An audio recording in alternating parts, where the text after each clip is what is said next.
It was my last year of college, and after getting dumped by my first significant girlfriend the year before, I ended up involved with a woman who lived next door. It was not a healthy relationship for either of us, but I think we cared for each other despite not always being good to each other, and we somehow stayed involved for like a year. One morning while we were brushing our teeth and getting ready for the day at her place, she mentioned a video assignment due in a couple of days. She grew up in a large city and was unfamiliar with the sleepy New England region that we went to college in, but she knew that I had gone to high school about an hour away and had family in the area, so she was hoping that I might be able to suggest somewhere interesting to get footage. I suggested that my parents were buried in a pretty cemetery near the high school in town, and that I hadn't stopped to pay my respects for a bit, so I'd be happy to drive her over there after classes. She liked the idea, and we agreed to meet up in the afternoon, grab some dinner, and go by the graveyard so that she could take her footage. Only we kind of screwed up. It was probably late fall by that point, and the days were getting noticeably shorter. If I remember right, service was slow at the restaurant too. By the time we were getting into my hand-me-down Dodge Grand Caravan to head out to the graveyard, the sun was going down. Not ideal for shooting some quick, amateur footage for video class. As I said, the graveyard was near the high school, which was a little outside the town proper. You passed the school, and then there was this windy road kind of into the woods and up a sizable hill or small mountain overlooking their football field. About halfway up, there was a turn off into the cemetery. It was a peaceful little spot, and my grandparents had plots next to each other. I had visited a lot in the daytime in my first couple of years of college. My grandmother had passed away when I was in high school, but my grandfather lived on a few more years until passing away early into my first years of college. Since I was nearby, I visited him a fair bit as his health began to decline, and in retrospect, I really value those opportunities to spend some one-on-one time with him, even if I feel a little guilty for not appreciating it at the time. I was a snotty 19-year-old and didn't realize what a cool guy that he actually was, and how lucky that I was to be part of his life in that way. After he died, I continued to stop by the cemetery several times a year to check on their grave sites and pay my respects. I had been to the cemetery a lot, but never after sundown. There were two entrances. The main one that took you through the center of the graveyard, and a side entrance that led out onto a little road, just big enough for one car that was a straight shot to my grandparents' plots. To the left of this little gravel road was an open field with newer-looking graves, and to the right was a more overgrown area with older-looking headstones, and the real tree line for the woods beyond that. Even in daytime, because of the brush and the shade from the trees, it always looked dim off that way, and my sister and I had both remarked about how it was kind of creepy over there. So this woman I was seeing and I were driving to the cemetery at sundown, just hoping that we'd be able to get in and figure out how to get some footage for her assignment. The main gate was locked, but the side entrance was open, which was better for us anyways, since it was the more direct route to my grandparents' graves. I pulled the minivan in slowly, careful to stay off the grass as much as possible, and we stopped and got out at the intersection nearest to where my grandparents were buried. She got the camera she had checked out from the school's library equipment room, and was trying to get some footage of the headstones or something while I walked over to say hi to my grandparents. Only it was too dark, and after a couple of minutes she asked if I would turn the headlights on to see if the light would help her get something usable. Not knowing how long we'd be out there, and not wanting to drain the battery, I decided to just go ahead and turn on the engine too. After a few more minutes, the van started acting weird. It wasn't a new vehicle. My parents had bought it before I was in high school and had given it to me years before, so I was pretty familiar with the sound of the engine idling. That night in the graveyard, the engine began to make unfamiliar noises. It was very high-pitched and loud for an idling vehicle. That immediately raised concern for me because the last thing that I wanted was for the van to break down in the middle of the cemetery where we may or may not have been trespassing. I started to walk back toward the van to investigate. As I walked toward it, though, the headlights began to flicker rapidly. It was sort of an inconsistent strobing effect, which was like a what the heck kind of thing. They had never done that before, and never did it after. Same with the engine noise. Then I heard something even more disturbing. To my side, off in the wooded area with the older graves, something started moving around in the brush.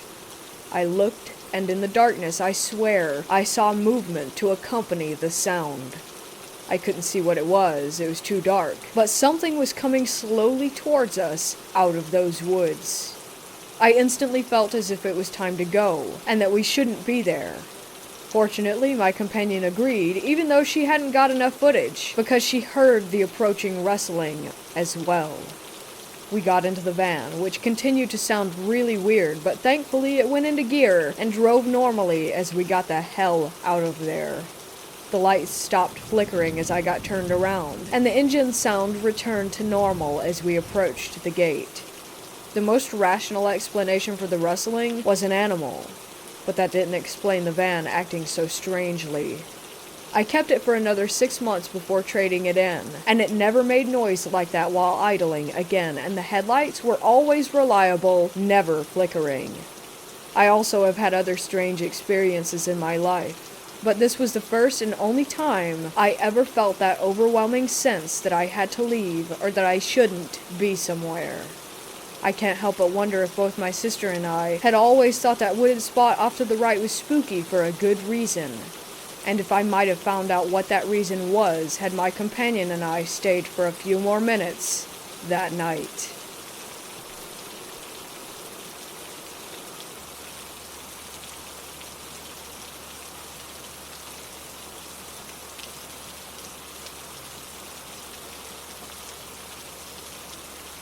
This story is from 2013. I travel a lot for work. Before COVID.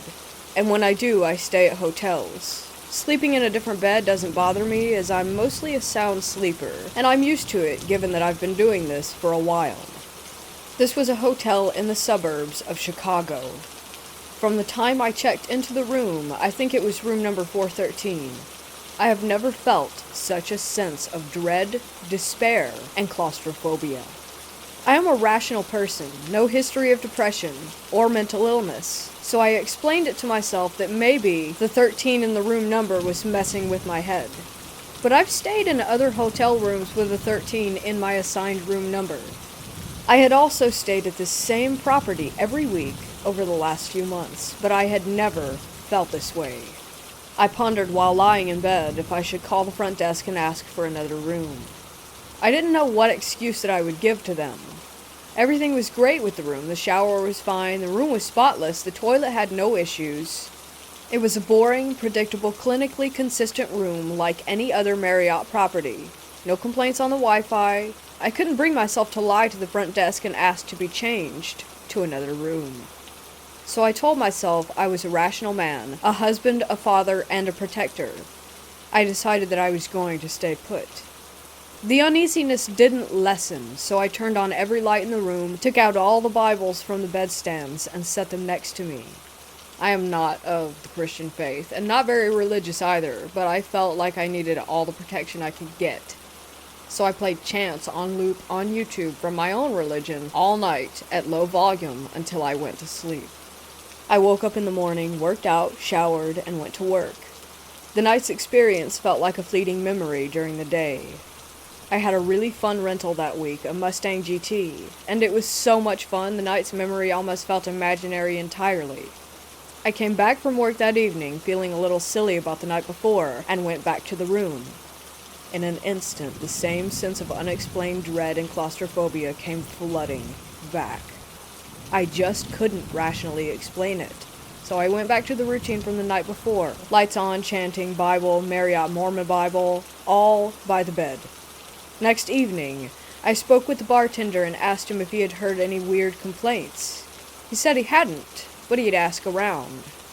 When I came back the next week, I got a different room, but I checked in with the bartender. He said he had done a little digging over the weekend and picked up on gossip from the other hotel staff that some of the cleaning ladies didn't like that room and even that corner of the 4th floor. He was intrigued enough that he brought along a sensitive friend of his from his Episcopalian church and said that when she opened the door and had barely taken a step inside, that she just made a 180-degree turn and came right back out. She couldn't even go inside and said that it felt heavy. The bartender said that it was enough to spook him. He said he just stood in the corridor and refused to go in after that. We kinda had a laugh about it and figured that we would Google the property address to see if there were documented murders or suicides, but there was nothing. The property changed hands a few times. There was a nearby fire with some deaths, but nothing notable as far as Google search goes. I didn't think much of it, but I have stayed more than 2,000 nights in hotels since the fall of 2013, and I have yet to experience that fear ever. I continue to rethink about the memory of my experience, trying to recount the details about the room, the week, maybe the mood at work, just so I could find something rational to explain what I had felt, and I have been unable to.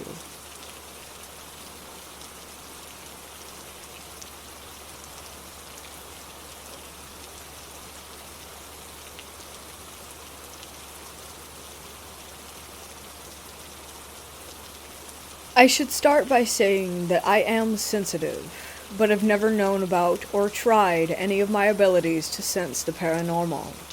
I recently stayed at the Stanley Hotel in New York. After pulling onto the property, I immediately felt extremely uneasy and had a sense of dread. Just an overall bad feeling about the place. After entering the building, I started feeling nauseous and lightheaded like I was going to pass out, and weird stabbing pains were all around my head. Not a normal headache. As the night progressed, I started getting flashing images in my head depicting horrible, violent, graphic scenes of myself being stabbed and choked, and figures who were standing over me. I felt as if I weren't alone in my own head. I felt random bursts of anger and sadness and would want to either hurt the people that I was with, or just start hysterically crying. I have never felt so out of control, like my head was in a fog, and everything that was happening was a dream, like I was there in my head, but I couldn't control my body. It has been 5 days since I left, and I still don't feel like myself. What happened to me in that hotel?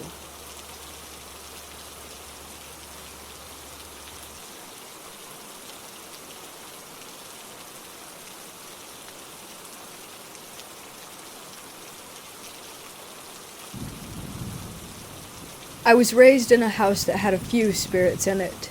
My family are all skeptics and would always find a way to explain things.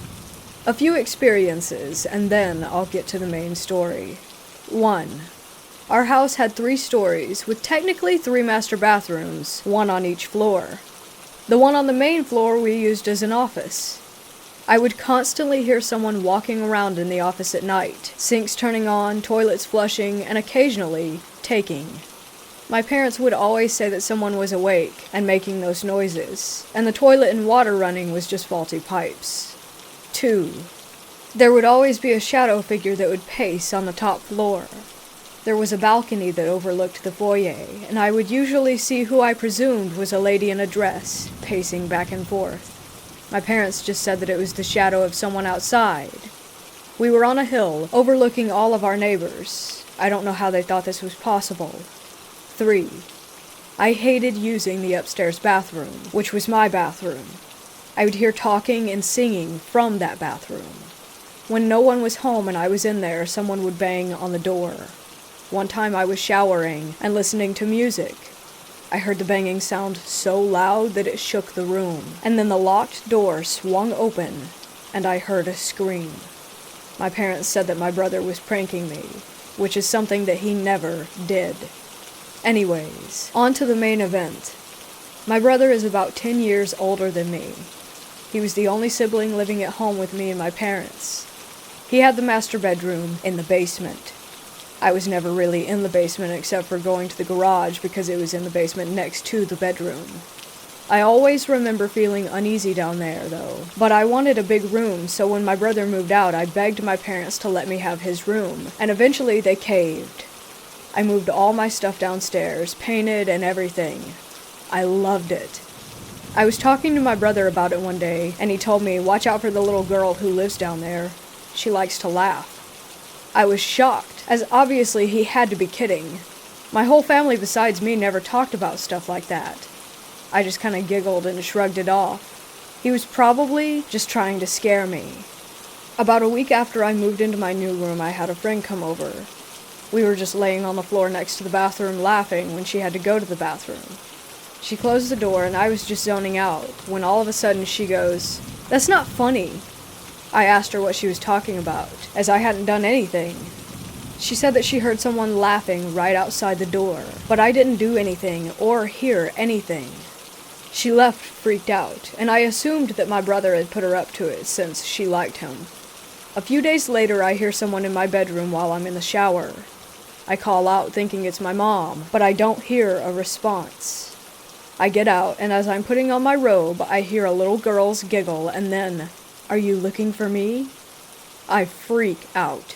I throw open the door to my room, but no one is there.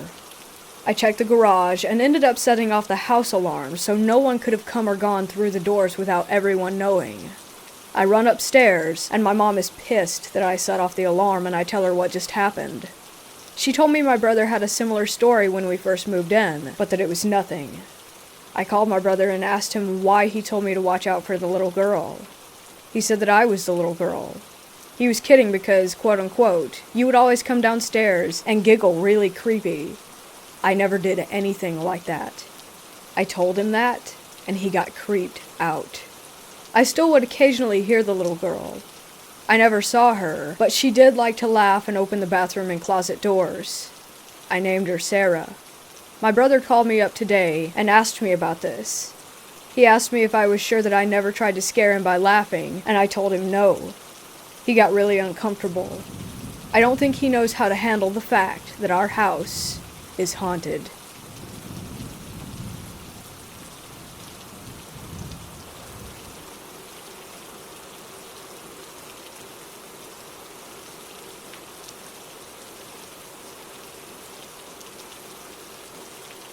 I've always had some kind of interest in the paranormal.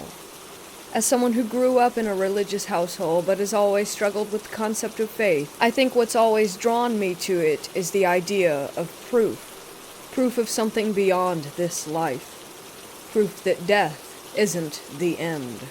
So I guess that's what set me up for this experience. This was 4-ish years ago on an October night.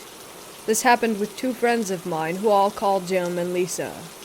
I've known Jim since 2nd grade, and Lisa since high school.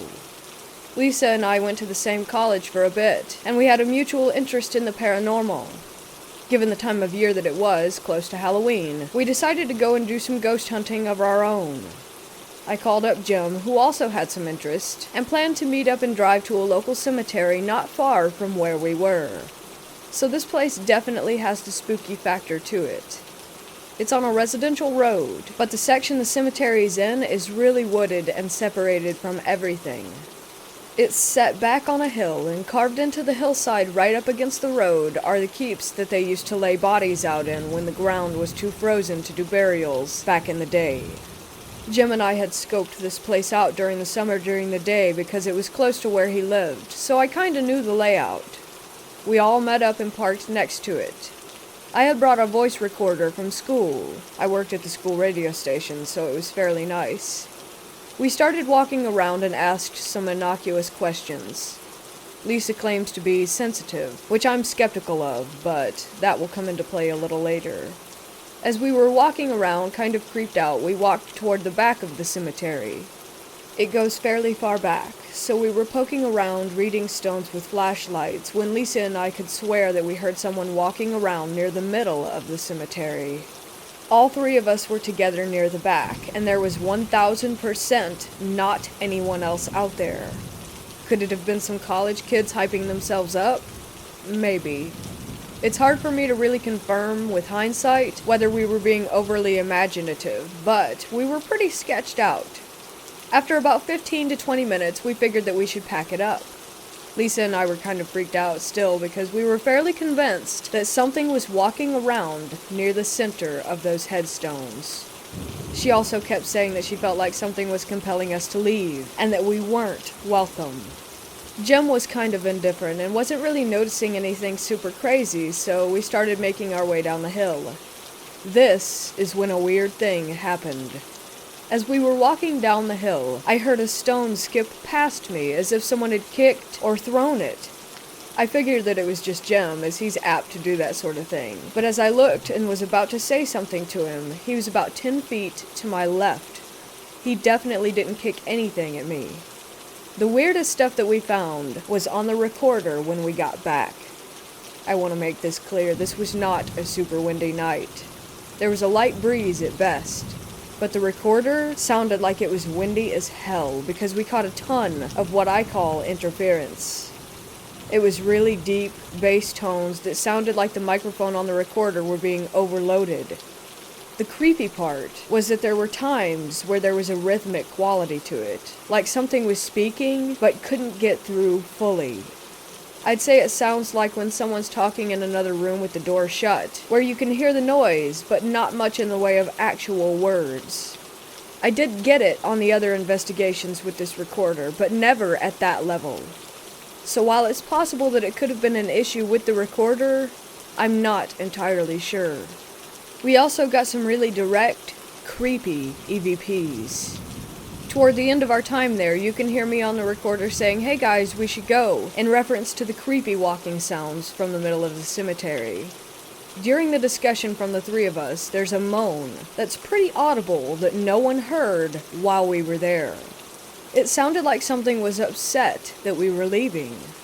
This was reinforced by a minute later when Lisa asked, "Do you want us to leave or do you want us to stay?" And a voice pretty clearly answered, "Stay. I want you to stay," which was creepy enough to hear in general, but the whispery quality to it makes the hair raise up on the back of my neck. The epilogue to this is Lisa claimed that there was weird stuff happening all around her house the weekend after we went.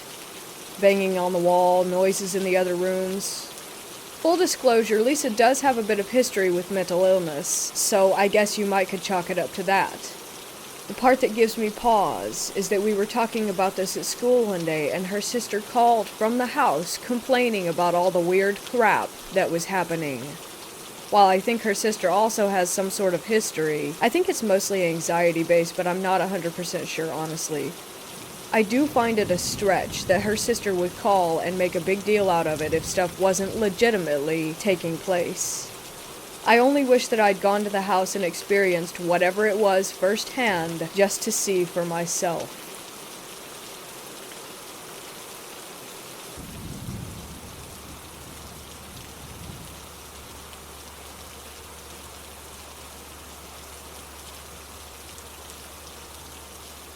I, a 23-year-old female, just wanted to share what I would call my first real encounter. Even as a lifelong skeptic, I can't explain this. If you're familiar with U.S. ghost hunting spots, you might have heard of the Copper Queen Hotel in Bisbee, Arizona. It has been open since 1902 and has been the subject of multiple paranormal investigations and shows, and there are supposedly 3 documented ghosts who inhabit it. That of a drowned child, a man in a top hat, and a forlorn prostitute. My boyfriend and I decided on Saturday morning that we would take a trip to make up for a missed birthday. We had never gone on a real trip together, so we didn't plan it well at all. We just realized that we were about an hour and a half from Bisbee and decided to book a hotel once we got there. We chose the Copper Queen because it was the most prominent hotel in the area and is right in the middle of everything. We weren't aware of its reputation as a paranormal hotspot. The room itself was antique-looking, as expected with a hotel that old. Yellowing wallpaper, splintering wood floors, dim lighting. The locks on the door were pretty flimsy, and you had to actively yank it shut or it would fall open again. We joked that it looked like the Tower of Terror. After a day of walking around, we came back to get changed. We heard a creaking noise, and I had Coop check under the bed, only half seriously, but I was still relieved that nobody was there. We grabbed a lighter and went out for a smoke, then came back, showered, watched TV for a little while, and then turned out the lights. The moment that we shut the lights off, there was a variety of clicks, creaks, and pops in odd patterns. It being an old room, and us being a logical couple, we figured that it was the old fan or the wall-mounted AC. I was just listening to the noises when I felt Coop freeze up next to me. "Is that you?" I responded no, that it was the AC. "Not that. Seriously, is that you?" I asked him what he meant and waited for a minute or so before asking again and again. Finally, he answered, "I was trying to listen, babe. I hear someone breathing." We reasoned that it was the room next door and settled back into our pillows, and then I remembered that there wasn't another room on that side. Our room was the first on the landing, and the side that we were closest to, the side that Coop would have been able to hear, if at all, was the main staircase. Coop, being a 21-year-old boy, is blessed with the ability to fall asleep within seconds.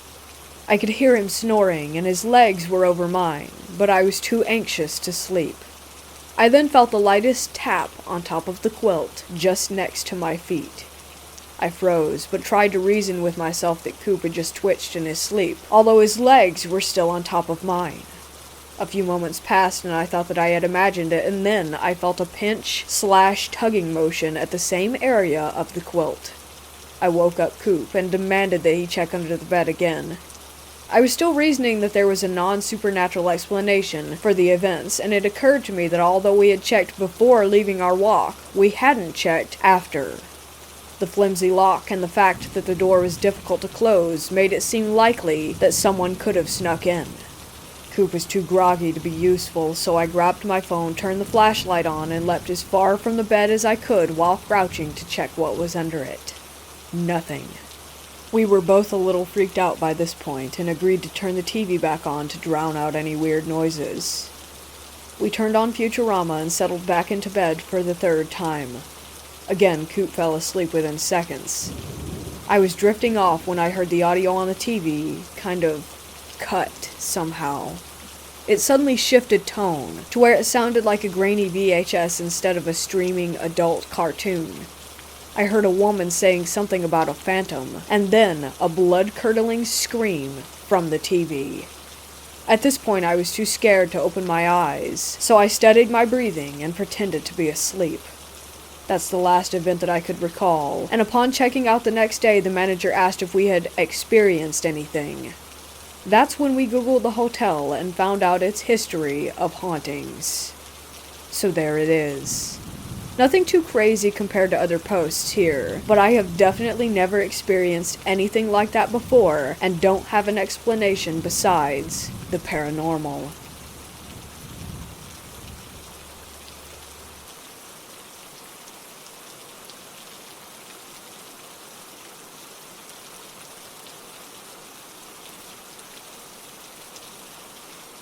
When I was about 12, I'm now 23, I lived in a relatively large, run-down house. I don't know much about its history, but I do know that it was built in 1936, based off of a newspaper that my family found in one of the walls during a renovation. I believe it had about 17 separate rooms, a fact that I was obsessed with when I first moved in. I just liked counting things.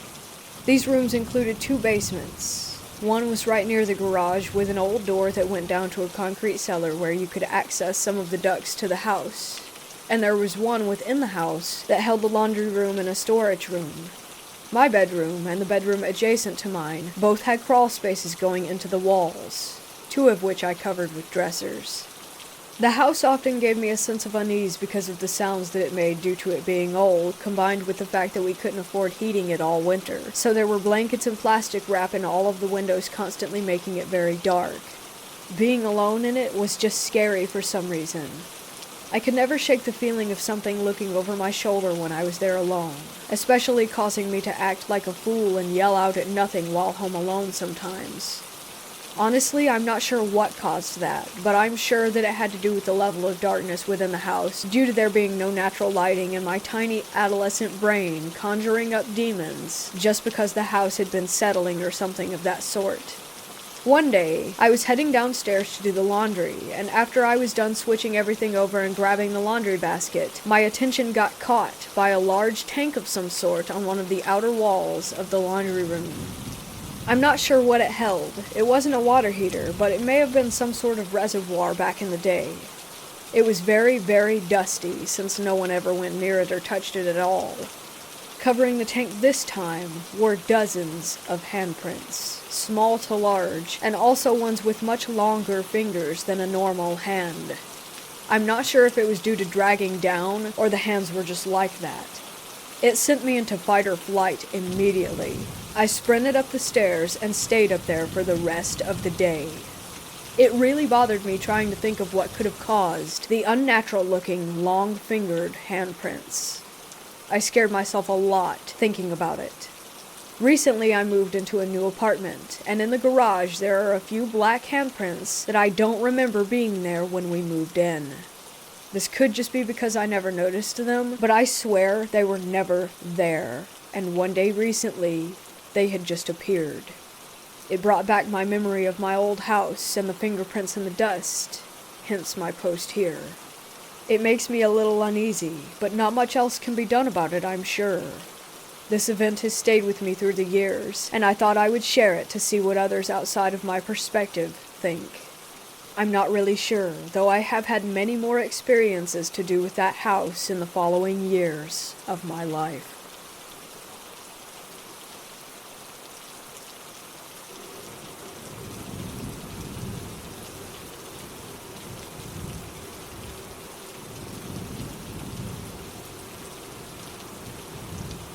I'm going to preface this post by saying that paranormal experiences are not unknown to me.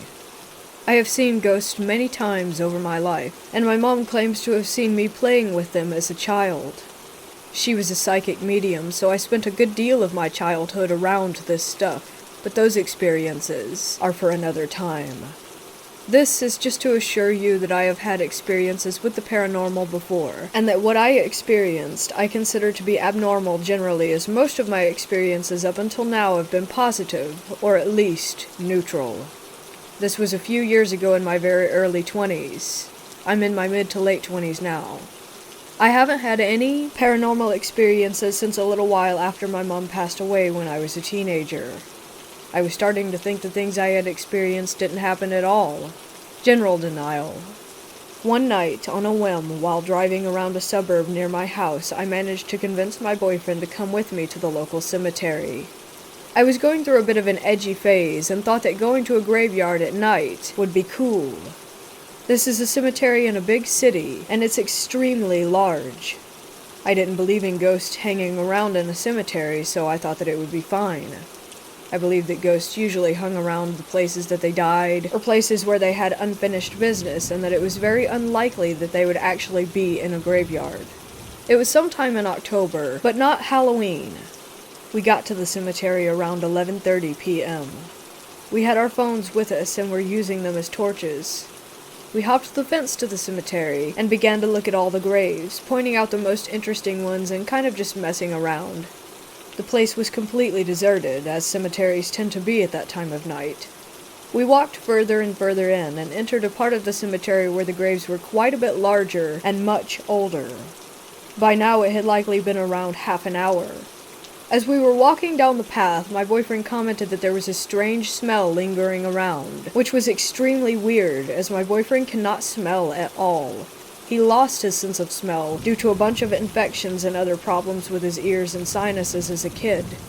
I couldn't smell anything, and I have an above average sense of smell, so we both just shrugged the experience off as just weird. Later on, I was looking at one of the graves when my boyfriend shook my shoulder and pointed at one of the largest graves a few meters into the distance. I'm terrible at knowing where people are pointing, but this time I spotted it right away. It was a little girl, I'd guess around 11 or 12 years old. She had very dark brown or black hair that looked well cared for and quite long. She was sitting on top of the grave, with her legs dangling over the edge. At first I saw her wearing a lacy white dress, like a nightgown that a rich girl might wear. It looked old, but I'm no expert, so I couldn't tell you exactly how old, but maybe the 1900s, early 1900s? I looked away to look at my boyfriend, and when I looked back, she was wearing a different dress.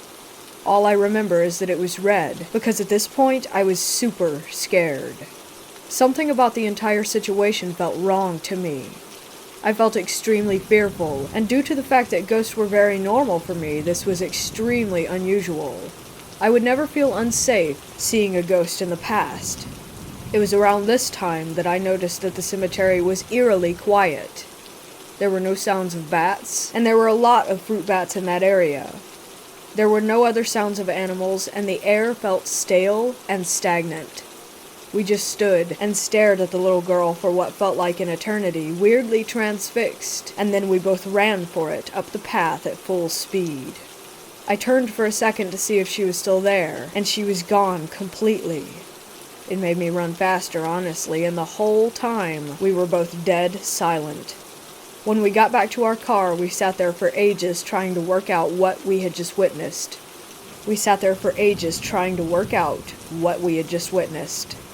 We were trying to rationalize it, but as we have both had paranormal experiences before, we knew it had to be a ghost. For a few months afterward, I felt continuously like I was being watched, and had frequent nightmares about seeing the little girl in our apartment. I always felt uneasy. We eventually moved around 30 minutes away, and the feelings and the dreams stopped. I've since tried to research the ghost, but haven't had anything turn up, though there is a local ghost tour at the cemetery, and maybe the guide might know something. Ever since then, my paranormal experiences have been more frequent, and have been getting more unsettling and disturbing. My boyfriend has been experiencing things more frequently as well.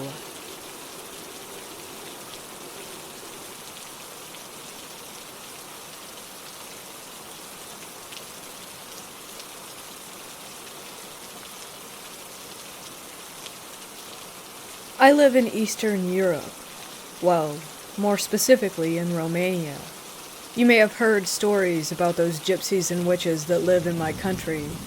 Most of them are just pretending to be something that they're not. This is the story of a real witch. My grandmother used to live in the same village with a witch. I don't know if the witch was a gypsy or Romanian, but it doesn't really matter. She lived for so many years that no one actually knew her age. This woman claimed to be a witch, and she also claimed that she had this demon who served her. She used to talk about the way that she sold her soul one night in the forest while performing a ritual. In return, she gained powers and the help of a demon. She said that she couldn't die until she convinced someone to take full charge and responsibility of her duty as a witch and sell his or her soul to the darkness as well.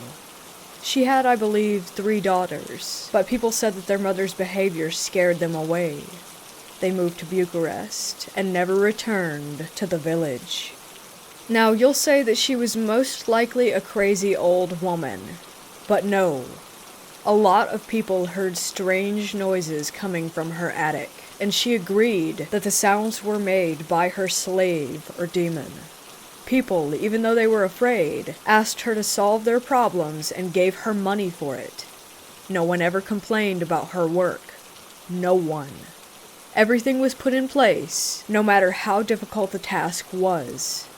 Also, people witnessed a lot of hard work getting done overnight in her yard and garden. Stuff that she wasn't able to do alone. Unfortunately, I don't know if she's still alive. I have one more story about a witch. My grandmother met a woman on her way to work. This woman asked my grandmother about the witch.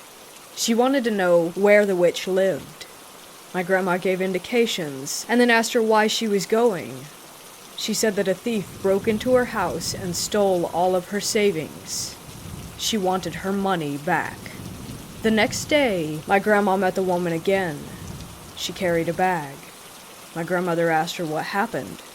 She said she went to the witch and received the promise that she was able to find the money on the table when she returned home. The witch asked in advance for half of that money. The woman agreed. It was better than nothing. Things happened exactly as the witch had said, and she carried the promised money in the bag on the way to the witch's house. One more story is that a woman fell in love with a married man. She went to the witch and told her that she wanted that man. The witch asked her if she wanted the man no matter what the consequences were, and she said yes. In less than a month, his wife fell ill and died. He remarried. He got married to the woman who had indirectly killed his wife. That's why she was seen as a powerful witch, as a real witch. She had some supernatural powers.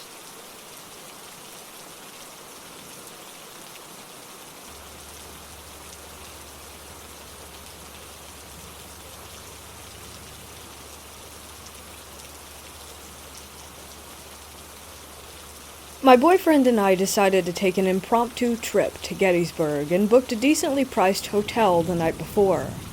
The first night I fell asleep no problem, but the second night, not so much. He had already gone to bed, and I had just shut the light off. As soon as the light was out, I could hear paper or bags shuffling around on our TV stand, and I thought that he had gotten up to look for something. I looked up, and of course no one was there, but I instantly felt terrified and felt the presence of someone standing at the foot of our bed. It only lasted about a minute or so, and then suddenly there was a loud bang, like a door being slammed in the room above us, and the feeling disappeared. When we got home, my boyfriend, who doesn't believe in the supernatural at all, extremely reluctantly brought up how the first night that we stayed, he got up to go to the bathroom in the middle of the night and immediately got creeped out and thought that someone was in our room. He went into the bathroom and felt like someone was standing directly behind him. Of course, Gettysburg has tons of history, but after doing some research, I haven't found much information about the hotel or what may have been there before. Whatever happened in our room didn't feel harmless, though.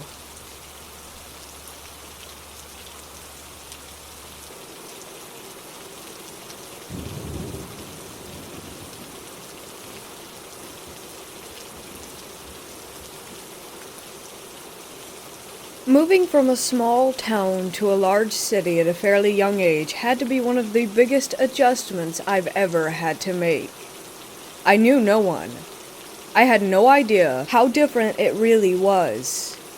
I had no reason to think about it before we had to move. Not only was the way of life much different, but so were the people and the experiences. There were so many more buildings, cars, and people in general. And the dangers that lurked only just began to come so real for me.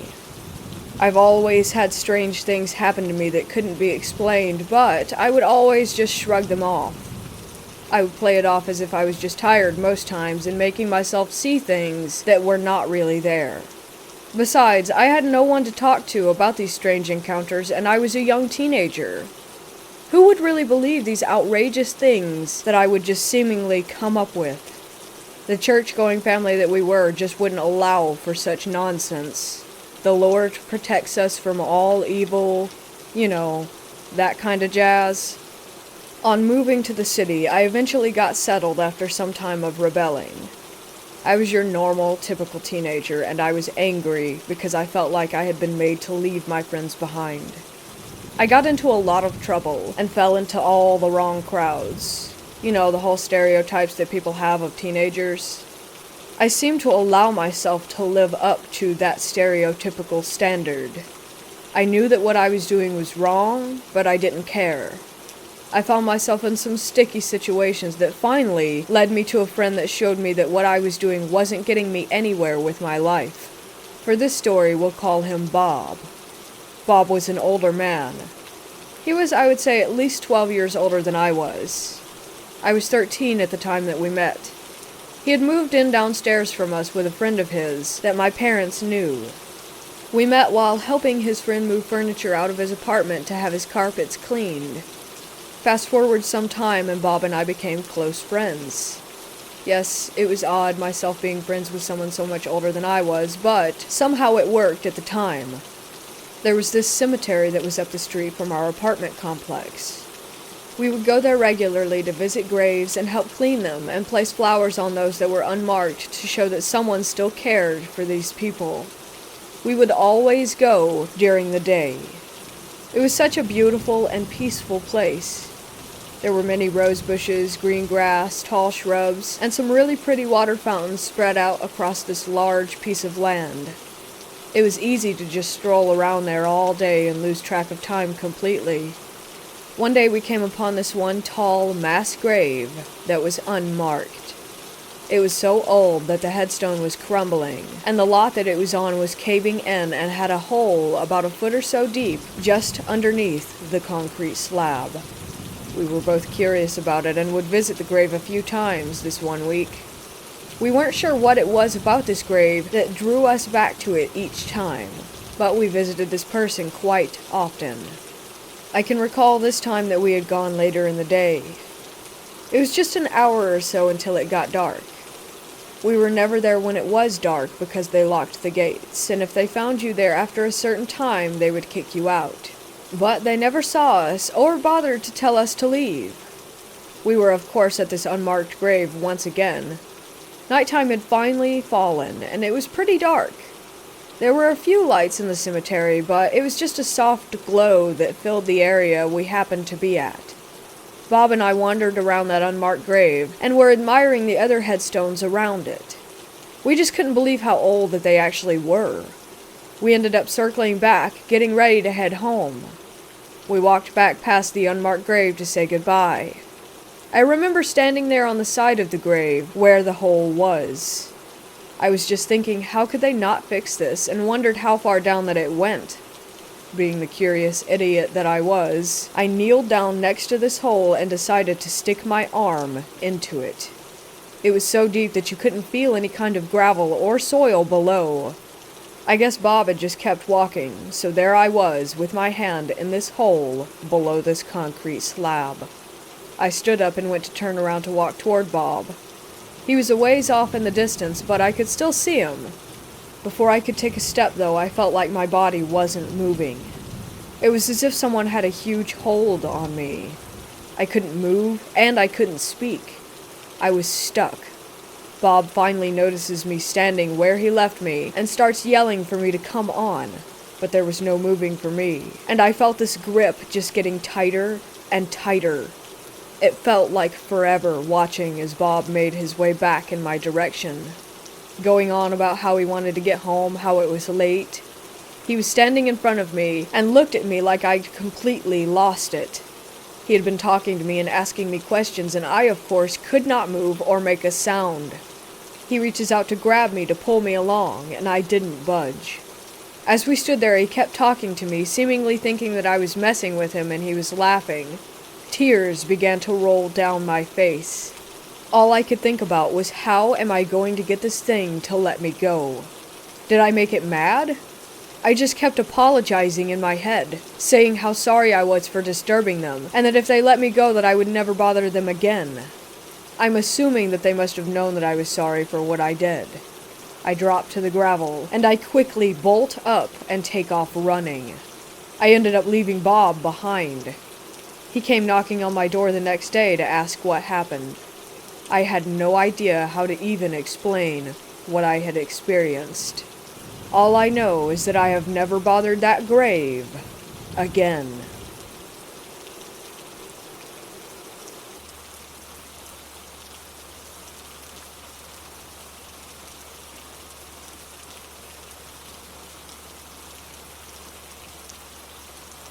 About 11 years ago, a group of friends and myself drove to Mineral Wells, Texas for a spontaneous midnight exploration of the long-abandoned and supposedly haunted Baker's Hotel.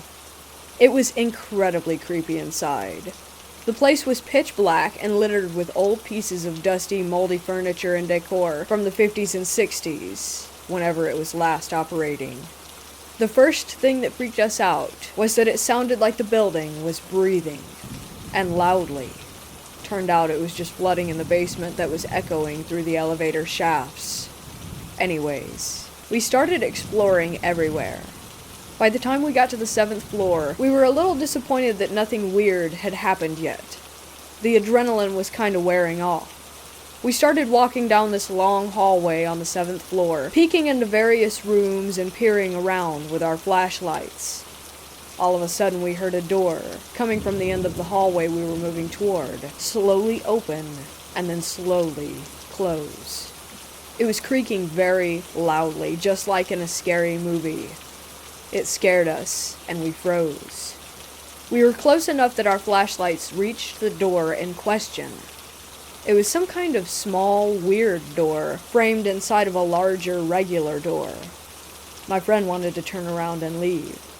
We thought maybe there was a homeless person in there, and they were trying to scare us off. Nonetheless, I convinced him to keep going because I had to go in the room now.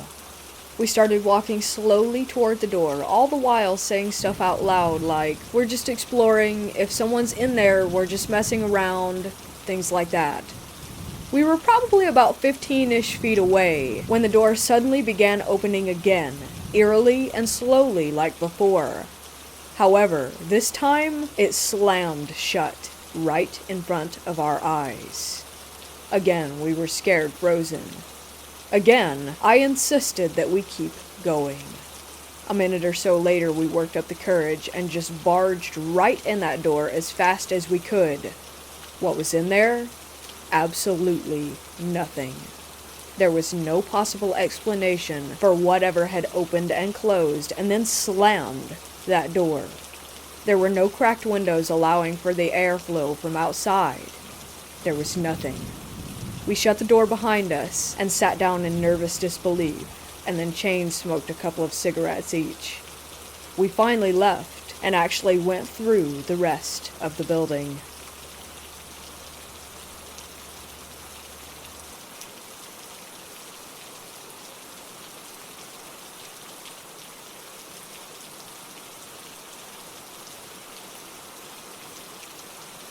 I grew up in South Texas, more widely known as the Rio Grande Valley.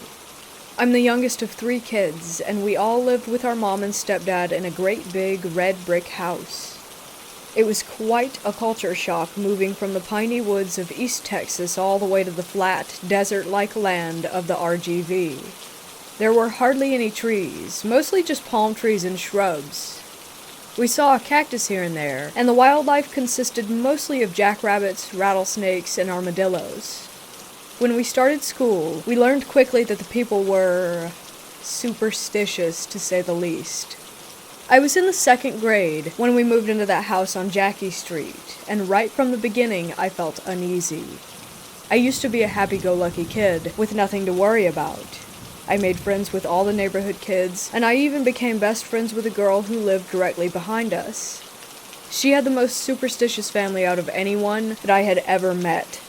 She was the oldest of 4 girls, and their mother was very overly protective, at least in my eyes.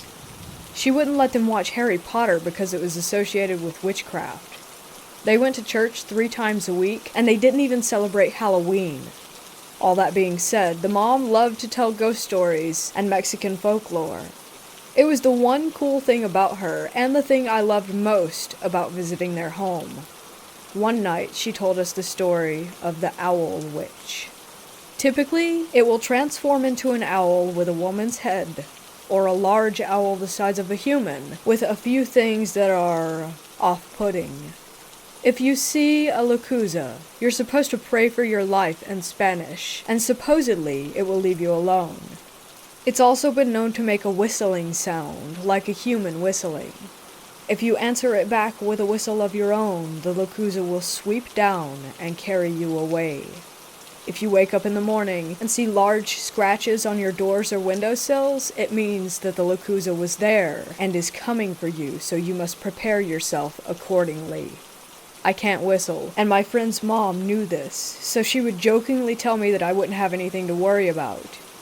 She would also lovingly tell us that my friend and I are gorditas, so we couldn't be carried away as easily. After years of hearing this story in various ways from teachers, other friends' parents, and in books, it was about as stuck in my head as an old wives' tale. I would get excited about hearing it around Halloween at school. It was just another scary story, and would give us kids an adrenaline rush. I never thought that those stories would one day become a reality for me. It happened the summer of 5th grade. My best friend and I were on her trampoline. It was summer, so we were up kind of late, maybe around 10 p.m., and it was a full moon. We spent time talking and looking at the stars until we heard whistling.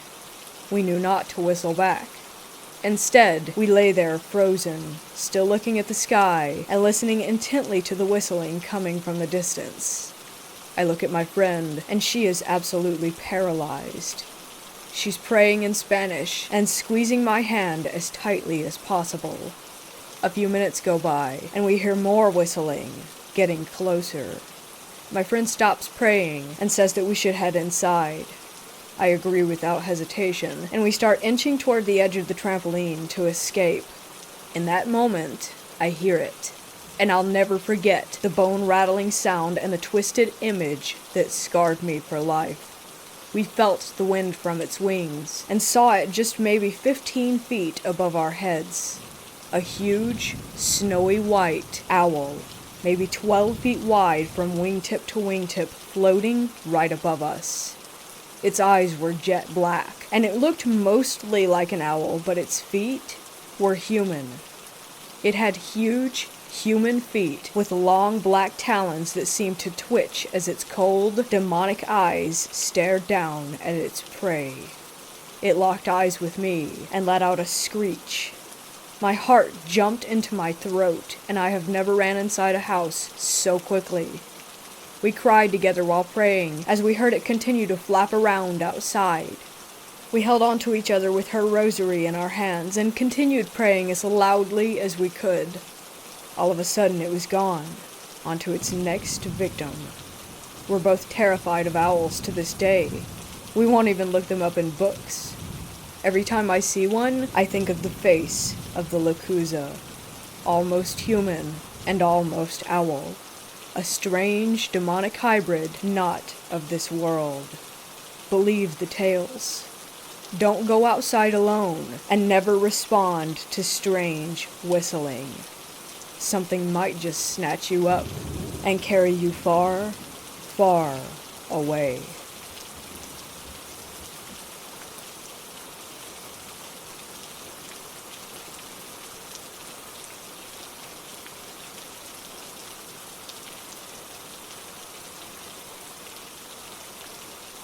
I'm married with 3 kids. The kids are older, 20, 17, and 10. We just bought a house and moved in the first week of December. Our room and my daughter's rooms are upstairs, and my 20-year-old son has a room in the basement. There's a storage room across from his room, then a big area with a fireplace where I have my gaming console, TV, and chair set up. Anyhow, on Christmas Day, the wife and kids were getting ready to go to her dad's house. I wasn't going because me and her dad didn't get along. I fire up the PlayStation in the basement and put on my headset. They're all upstairs running around because they're going to be late, and I see my son come downstairs and head into his room to grab something. A few minutes go by and I'm focusing on my game. Out of the corner of my eye, I see what I thought was my son leave his room and walk into the storage room, then slam the door hard and loud enough that I hear it through my noise-canceling headset. I pull off my headset and yell, "What the hell, man?" and look over at the storage room. The house is quiet. I walk over and open the storage room door. It's a 10 by 10 room with no windows and nothing in it. I look in his room, but he's not in there. I go upstairs, and they've already left. The van is gone. I told my wife about it, and she just laughed. Funny thing is, I never mentioned it to my son, but the other day I came home from work and he says, "Damn, Dad, I could hear you in the gaming room until like 4 a.m. I'm surprised you made it to work this morning." Me and all the girls had gone to bed by 9 p.m. the night before.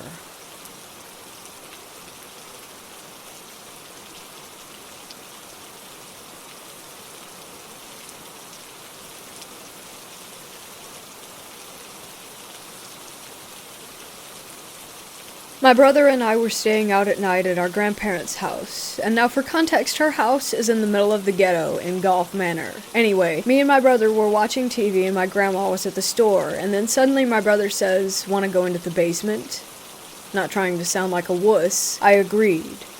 This was the worst decision of the month. We go into the basement, and it is creepy as hell, and when we reach the bottom of the staircase, the door shuts behind us. Now, I just shake it off as natural, but still, I feel uneasy. We go into the garage because her garage is in the basement, so we start going through. We find a rusty pipe and a motorcycle handlebar and some faint writing on the wall. We obviously find other things like a lawnmower and lawn stuff too. But then, we heard a loud bang, like the sound of a metal door slamming. It was the laundry room door. We almost crapped our pants, and we ran back upstairs, scared as hell. Later that night, we started to fall asleep. Grandma was already asleep. We heard what sounded like all the basement doors opening and slamming shut. Grandma, like I said, was not awake. We ended up finally falling asleep and told her about what happened the next morning. She just laughed and said, "That's just Jim messing with you." And then she explained that Jim was the old house owner who had died there. That didn't really help us much, but it did ease our minds.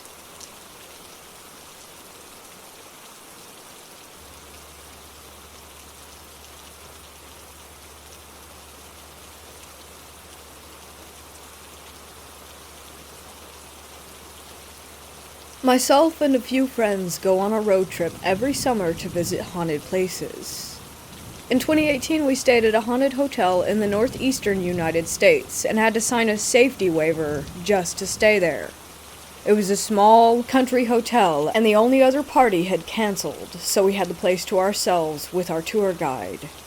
We had a spirit box type of device, which I've been skeptical of, but we all carried on conversations. There was a moment where I heard my name through the box, when I had never said my name, and even said my full name. I prefer a shortened version. We spent a lot of time upstairs in a room where the quote-unquote ladies of the night would sleep, and I was prohibited from sitting on the bed by a spirit that was allegedly the ladies' bodyguard. I sat down only for a few seconds, and as soon as I stood, the bed lifted up and dropped, scaring the hell out of me, and at least one of my friends witnessed this. We went upstairs to an unfinished floor that was under renovation. There was an old ornate chair that was used by a notorious Irish mafia hitman that stayed at the hotel frequently. We went in a circle saying our names to see if the spirit, Joe, would let one of us sit in the chair. I said mine, and a light that we were using started to flicker like crazy. This is especially odd because I have red hair, and as far as I know, I was the only one in our group of Irish descent. Our guide asked if he was sure that he wanted me to sit there, and he replied, "F yeah," through the box. I took the invitation and sat in the chair, and oddly enough, I felt some kind of strange power surge through me. I eventually stood and thanked Joe, and from the spirit box I heard, "You're welcome." Later that night is when the real event happened. Our guide said, "Now, I don't normally do this, but since there are only 4 of you, I'd like to take you down to the morgue." It wasn't so much of a morgue, but it was stone walls and a dirt floor, and it was cold as hell. We were in a corner of the room when our guide said, "I don't want to scare you, but there's something standing right behind you." I saw a shadow on the wall, but it was cast by my friend B. That's when B moved to the side, and there was another shadow underneath his. It was taller than anyone in the room, and gave off an intimidating presence.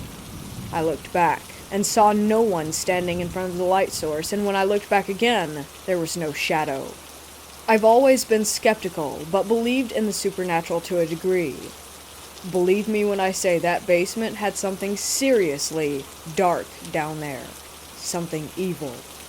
I have never felt so vulnerable in my life. The whole night we felt like we were being watched, and could hear footsteps around the hotel. I'd love to go back and get some more evidence someday. I've done paranormal investigations for a few years now, but that one night stay at that hotel was enough to completely convince me. There is definitely something beyond death, and perhaps the most terrifying part, not everything on that side is friendly.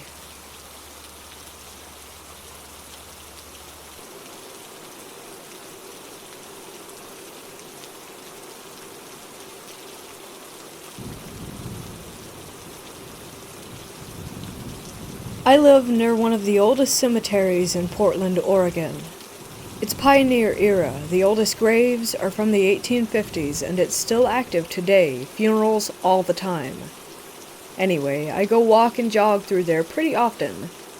I usually jog a couple miles, and then finish up with some wind sprints. There's a spot where it's straight for about 60 or 70 yards, so I'll do 8 or 10 of these things and then quit. The spot where I usually start running from is right near the grave of a young boy who was born in 1896 and died in 1902. I've done some research, and all of his family is actually buried in a different cemetery, so I always feel a little sad about it. His name is Carl, and it's weird maybe, but I talk to the kid's grave as I'm resting up between sprints. For whatever reason, that's the only grave in there that I've ever paid much attention to, and about the only one that I'd ever done any research on. Not sure why exactly. A couple weeks ago on Wednesday, I was doing my thing. I stopped at my normal spot, said hi to Carl, and instantly got this sickening feeling that I was in danger. I looked up at this tree, big old oak, branches around 1.5 feet in diameter. I was absolutely terrified, and I started running and got the hell out of the way. I was absolutely 100% sure that this branch was going to fall and kill me. I waited a few minutes, and came back over and started looking at this big oak tree and the horse chestnut right beside it. I couldn't decide which tree actually was going to fall, so I sort of blew it off as paranoia. Not really a credible premonition or whatever. The next day, on Thursday, I go for a run, avoiding that area.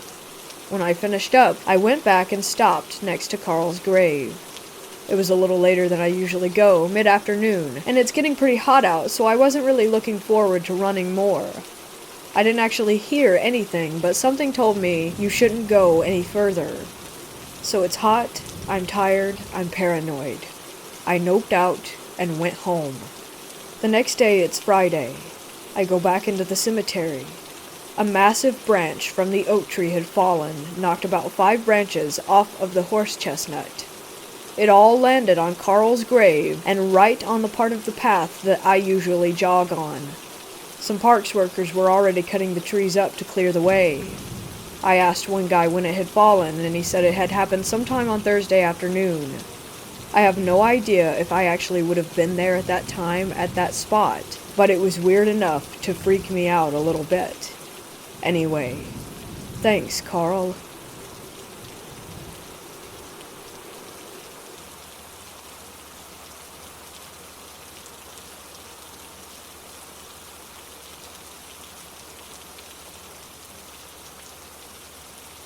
In 2001, I was big into ghost hunting. I was looking online for a haunted weekend road trip destination and came across the Jefferson Hotel in Jefferson, Texas. About the only thing it said was that room 19 was quote-unquote uninhabitable. Now that really piqued my interest, so I called them up and asked if it was true. The lady at the front desk laughed and just said no, we book that room all the time. So I reserved it. I was so excited, but didn't really think that anything would happen. I'd been to several supposedly haunted hotels and B&Bs and had no results. Now, I'm not sensitive like some people. I always hear people say, I felt like someone was watching me. I have no idea what that means. The only thing I noticed when I walked in the room was a faint, musky smell of an old-fashioned perfume. I set up a recorder in the room and headed out to explore the town. It was like going back in time. If you live in Texas and are looking for a road trip, I highly recommend Jefferson. When I got back to the room, I turned off the recorder and looked out its one window to see a large bust of Thomas Jefferson in the courtyard. I then sat down on the bed to relax and watch some TV. After a bit, something caused me to look back up at the window, and I saw something. A red smudge on the glass. I frowned and got up to see what it was. I hadn't noticed any red smudges earlier. I looked closely. It was more like a streak of red in a greasy substance of some sort. Then I noticed more streaks, and then more. I gradually began to realize that these were letters. My heart began to race as I backed up to take it all in. These streaks of red were spelling out, "Help me." I kind of just collapsed on the bed, my heart still racing. I knew without a doubt in my mind that those letters were not there 15 minutes earlier. I just sat in disbelief for about 5 minutes. Needless to say, there was not much sleep to be had that night. As I left the hotel the next morning, I was disappointed to see that there was no one behind the desk. I really needed to talk to someone. I left a note about the writing and said that I would call them on Monday. When I called, I told the woman who answered who I was, and she said, "Hold on just a moment." She put the housekeeping lady on the phone. I asked, "Did you see it?" She said, "Yes, I saw it." And then she said, "Just before you arrived, I raised the blinds and turned on the AC. There was no writing. And the strangest thing was when I attempted to clean it off. She said that it was like the letters had been engraved into the glass." I told her that I was freaked out, and she confirmed that she was too. By the way, on the way home I listened to the tape that I had had running in the room while I was gone. What I heard was the sound of the closet door angrily slamming several times and something shuffling around. But what really got to me was the sound of a woman sobbing.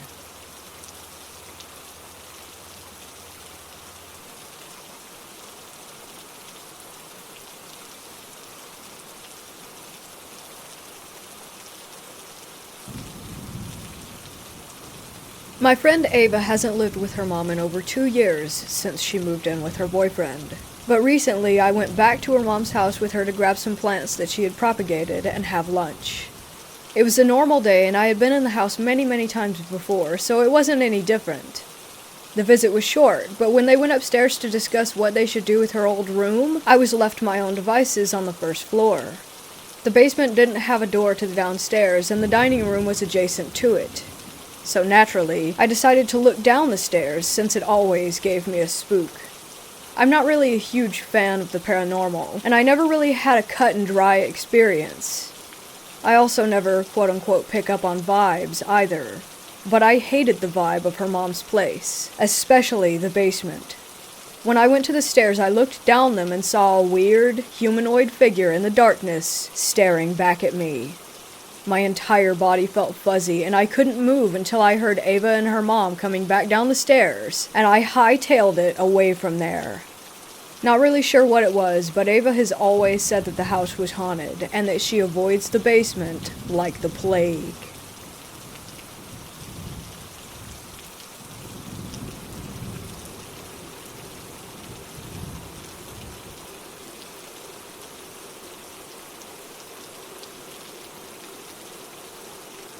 I was driving with my daughter from Atlanta to South Carolina, and we were about 30 minutes away from home. I was very familiar with the area because I've traveled there countless times. As we passed by a church, my daughter said, "Did you see that lady?" I'm like, "What lady?" She explained that there was a woman walking among the tombstones in the graveyard. I'm like, "Let me turn around and see." Now, I had gone just a minute or so down the road before I turned around so that I was sure to see her. As we got to the church, I slowed down almost to the point of stopping, and there was no one. I turned around and actually stopped in front of the graveyard, and nobody was there. Now, this church was very isolated. There were no other houses for at least a mile or two. We didn't see any cars that might have been broken down, and there were woods to the back of the church. Like I said, I know this area, so we think that it was the spirit of a woman who was buried there. You have to ask yourself, why in the hell would a woman be walking around in a graveyard at 3 a.m. in the morning? No houses for miles, no disabled car. Very spooky. By the way, my daughter sees spirits, and she's an empath.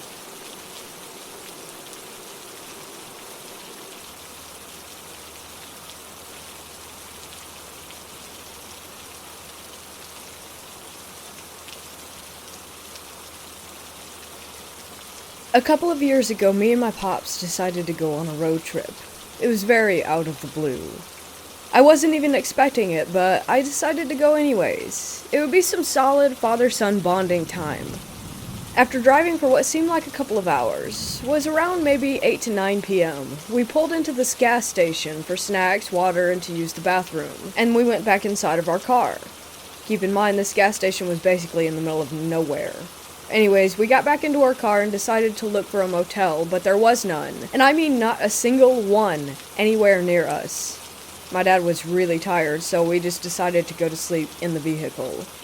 We pulled up into this sort of resting area / parking lot and decided to pass out for the night. My dad fell fast asleep, but I was on my phone for a couple more hours, and around 11 p.m. I just felt suffocated by the tense air and decided to step out for a bit. I felt safe because the gas station was still in sight, and there would be a couple of trucks that would occasionally drive by, so I was at ease.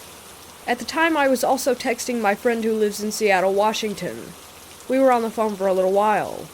Then I saw what looked like a large cornfield, and I had never actually seen a cornfield in real life, so I decided to cross the road and just get a closer look. That's exactly what I did. I got extremely close, and I started feeling like I was being watched, but again I just thought, well, you're literally outside in the dark, standing next to a tall cornfield, of course you're going to feel this way. So I just brushed it off. I even considered going in, but I thought, why would I even do that? So anyways, I just decided to take a step back when I noticed a barn. It was a large, white barn with red, maybe black stripes. It was hard to tell in the dark, but it was definitely a barn. I was stupid and young when this happened, maybe 14 or 15. Out of curiosity, I decided to go check it out, and the barn was next to the cornfield, sort of tucked in a little. I literally thought, haha, I wish I could see something that would freak me out, as a joke, because I never really thought that anything would happen, and I love being scared. Anyways, I started making my way toward the barn. As I was getting closer and closer, I remembered very vividly that I was wearing no socks, just slip-on slides. I remember the dirt rubbing against my toes as I stepped. I remember sending pictures to my friend in Washington. I jokingly was saying that I saw something and that I was going to check it out. As I got closer, I saw something. It was behind the barn, but sort of off to the side, like how when someone peers around a corner. I thought it was a bell. Literally, I assumed that it was a bell attached to the corner of the barn, so I just walked a little closer. Even as I'm writing this, I am getting goosebumps. I walked closer and saw the head of someone or something just peering around the corner at me. At that moment, I just straight up froze. My fight or flight was out of function because there I was literally seeing someone or something peering at me. After about 5 to 10 seconds, the noise that Snapchat makes when you get a notification snapped me out of it, and I just ran as fast as I could across the road to my dad's car and got in. I felt a sense of relief wash over my body. Somehow my dad was not awake. Me gasping for air wasn't enough to wake him from his deep sleep. I really considered waking him up and telling him what I saw and that we had to leave, but he would just assume that I was joking or having an episode. Which sounds dumb, but he's assumed that before, since he never has believed in anything paranormal or anything out of the ordinary related. I took deep breaths and just texted my friend telling her what I saw, and even she didn't believe me. I don't blame her. And I wouldn't blame any of you either. Sometimes I have a hard time actually believing what I saw. But I know that it was real. I was sober and fully aware. But from the bottom of my heart, the part that disturbs me the most is that whatever was peering at me from around that corner was very tall. At least 7, maybe 8 feet tall, and every time I think about this, I get a sense of dread and paranoia.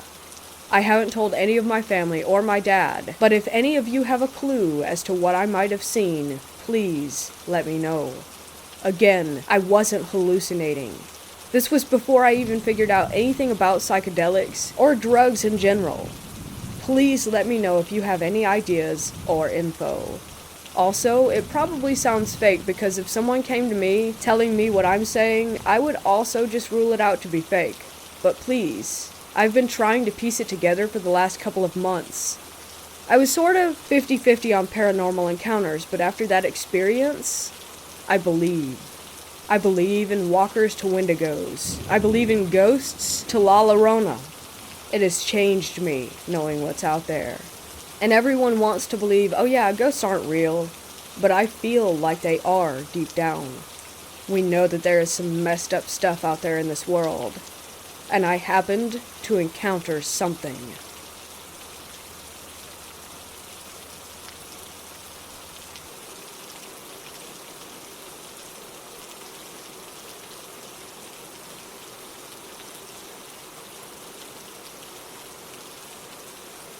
I always visit my son at the cemetery, usually at night. I love how peaceful it is there, and just look at the clear, starry sky. Today has been a rough day for me. I cried and prayed on my way to the cemetery. First, I noticed how bright that the moon is tonight. I usually have to use my phone's flashlight so that I could see where I'm going. Not tonight. My son has a toy box on his grave. Letters, books, and toys are inside. It's a little plastic tote. The lid wasn't there when I got there tonight. It was on the ground. Today's weather wasn't really nice. Everything must be wet, I thought. But no. The card and the letter that's sitting on the very top were dry. The teddy bear was dry. It couldn't have been the wind because the papers were there. I don't know if someone opened it and left it open, or something else. Nothing was taken, and nothing was moved. Tonight, I'm sitting here at the cemetery, totally at peace.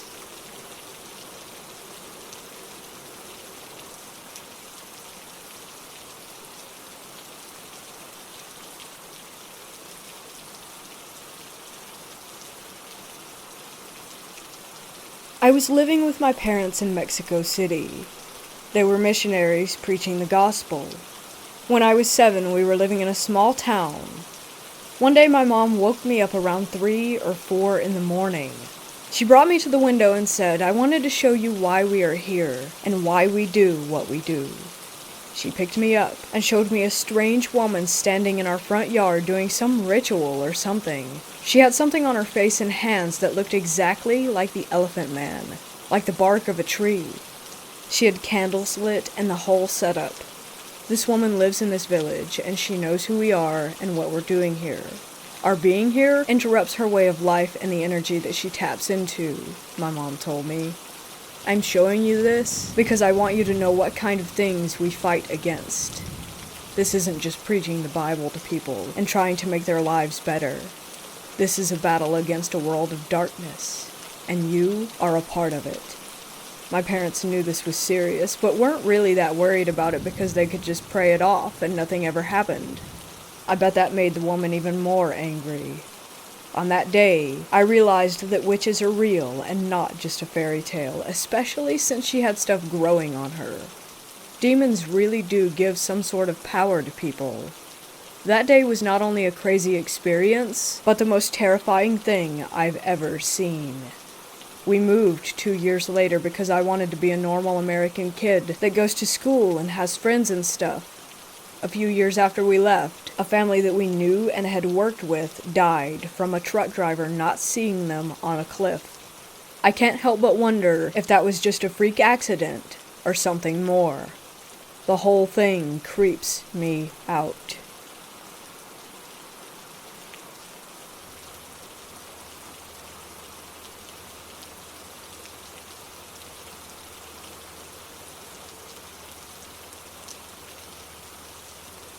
Back in the mid-'80s, we were traveling through Tennessee on the way to visit friends in Texas. Mom was driving, and I, a teenager at the time, was navigating by using a paper map, as these were the days before cell phones and GPS. We made it past Nashville on I-40 pretty late at night. We were maybe an hour outside the city. I was charting our progress old school with pencil and paper. We pass an exit, I mark it. A minute later, a summer thunderstorm hit. Visibility dropped to nothing. All traffic slows to a crawl, and we decide to pull off at the next possible exit and find a motel to spend the night, because there's no way that we're making significant progress in this storm. Slow, white-knuckle driving ensues. An exit looms up on the right, no signage that we can see in the downpour, and we take it. At the top of the exit ramp, we turned right toward a brilliantly lit up gas station. It was a left turn onto an overpass crossing I-40 with no lights from that side of the interstate. We were on a dinky little road at that point. To our right, there was a gas station which we're rapidly passing. To our left and back behind some trees was what appeared to be a motel, but you couldn't make out the sign well in the rain. We drove past the gas station before we really realized that the road just ended ahead. The gas station was the only building on this side of the road. It went from a 1.5 lane that was paved to a 1-lane gravel road, we could see a short way ahead, to tire track dirt and grass, all over the space of maybe 20 yards. Now, we were past this gas station, and there was only one turnoff from this road. It was on our left. We took it and tried to back up and turn around to get back to the gas station. Unfortunately, the paved slope of that narrow, driveway-sized turnoff led steeply down into a huge mud pit. No backing up out of it. My mom put the car into low gear, turned hard, and headed back for the gravel road through the mud. We almost made it, but got mired out. The front passenger tire caught on the corner of an exposed concrete storm drain, maybe 3 feet from the road. Out of the car, into the rain and mud. We walked to the gas station. The place was spotless, super bright, and had 2 young men behind the counter. What sounded like one of Elvis's songs was playing on their radio inside. Attendants' first words on seeing us walk in were, "Did you get stuck in the mud?" They said it as a super enthusiastic, way too happy greeting. Like Disney staffer welcoming you as you walk into the park for the first time levels of happy. Also, these night shift clerks were dressed in suits that looked about 30 years out of date. The place was kinda creepy. We admitted that we had, indeed, gotten stuck. We asked if there was a towing company that we could call. They pulled out a phone book. Again, this was before cell phones or the internet, and started talking to each other. It was not a Nashville phone book, some little township. Population couldn't have been more than 100 from the handful of white pages, but the book had dozens of yellow pages of nothing but tow truck companies. Like literally hundreds of tow truck companies for this town too small to appear on the map. The attendants had a friendly debate about whose turn it was to get a car out of the mud. They decided to skip over the company who was theoretically next because there had been some sort of problem with them the last time that they were called out for a tow. They made a decision on who to call and let my mom use their phone. More weirdness, and the creepiness intensifies. It was still storming, though less at that point. The truck arrives maybe 5 minutes later. Brilliant white. Not a speck of dirt or a drop of mud on it. I've seen vehicles in a new car lot that were dirtier. The 2 young men in the truck are also dressed like they had just stepped out of the 1950s. They were wearing freshly polished patent leather shoes without a drop of mud on them, along with starched white shirts, paper hats, and bow ties. We hike across the street next door to the mud pit where our car is stuck. The tow truck guys are horrified. "They almost got out of the mud?" they say to each other repeatedly. The subtext from their shocked tone is clear. No one must ever, ever escape the mud pit on their own. These people will have to take some sort of action to make sure that no one else gets as close as we did to escaping. They tow the car out. Easy peasy. We all go back to the gas station. We pay the tow truck drivers for services. The drivers let the gas station attendants know that my mom and I almost made it out of the mud on our own. The attendants, again, are horrified and shocked by this. By now we're getting huge, uncanny valley vibes from all 4 of these men, and not just them. The whole place is too clean, too brightly lit, and too weirdly out of date. It was a surprisingly good facsimile of a small town rest stop populated by real humans. Almost perfect, in fact. We are definitely in Creepy Town. If these guys were humans, there was seriously something off about them. If they weren't, they almost had their ordinary human act down pat. The truck drivers leave. The attendants turn, all super friendly again, and ask Mom and me if we're going to stay the night in the hotel across the road. They're so excited that we might spend the night here. They talk about how great it is. Mom and I make non-committal noises and return to the car. I tell Mom we're not staying here tonight. She agrees wholeheartedly. The rain is finally letting up. We drive down I-40 to the very next exit.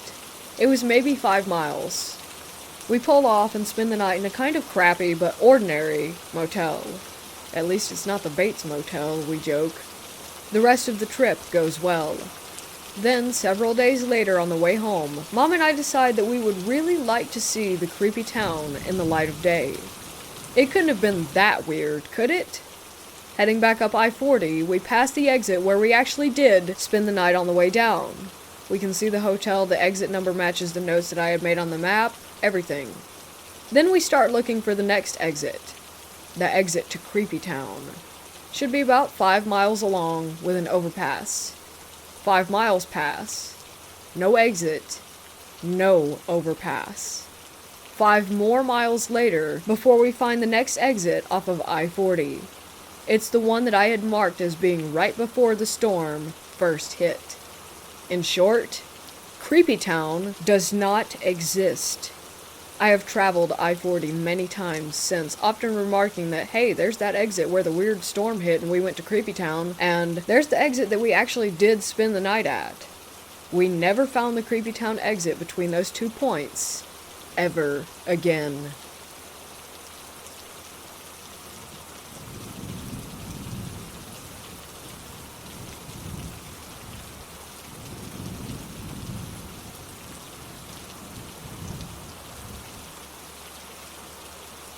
I can't get this experience out of my head, no matter how many years have passed. This happened way back in the early 2000s. I was in the 8th grade and we were on a trip. I stayed in a hotel with 2 other girls. One of them was my friend and another girl who we were just somewhat acquainted with. The first night in the room, during my shower, I felt like someone was behind me, like standing really close to my back under the shower spray. I turned around quickly, but no one was there. So I continued showering, but the feeling just got worse. When I finished my shower, I pulled open the curtain, and when I looked up at the gigantic wall mirror, I saw a grotesque face behind my right shoulder. It was gone within seconds. I think I stood frozen there for a whole minute before I practically ran out, screaming. The next day, we were getting ready to go out. The girl we roomed with said that someone was in our room last night. She heard the toilet flush, the sink turn on, but then nothing. No one entered the room. No one left. And no one else but us was in there to begin with. We know because we checked every nook and cranny after she told us. The second night, when we got back to our hotel room, I suddenly felt super sleepy, like I literally fell to the floor once I stepped inside. It was odd because I wasn't sleepy at all until we actually walked into the room. The other 2 couldn't move me since I had an extra 50 pounds on them, so they just covered me up with the blanket, put a pillow under my head, and left me there. Then my friend said that sometime during the night I had gotten up, used the bathroom, and crawled into the bed. But I don't remember doing that. In fact, when I woke up on the 3rd day, I was still on the floor.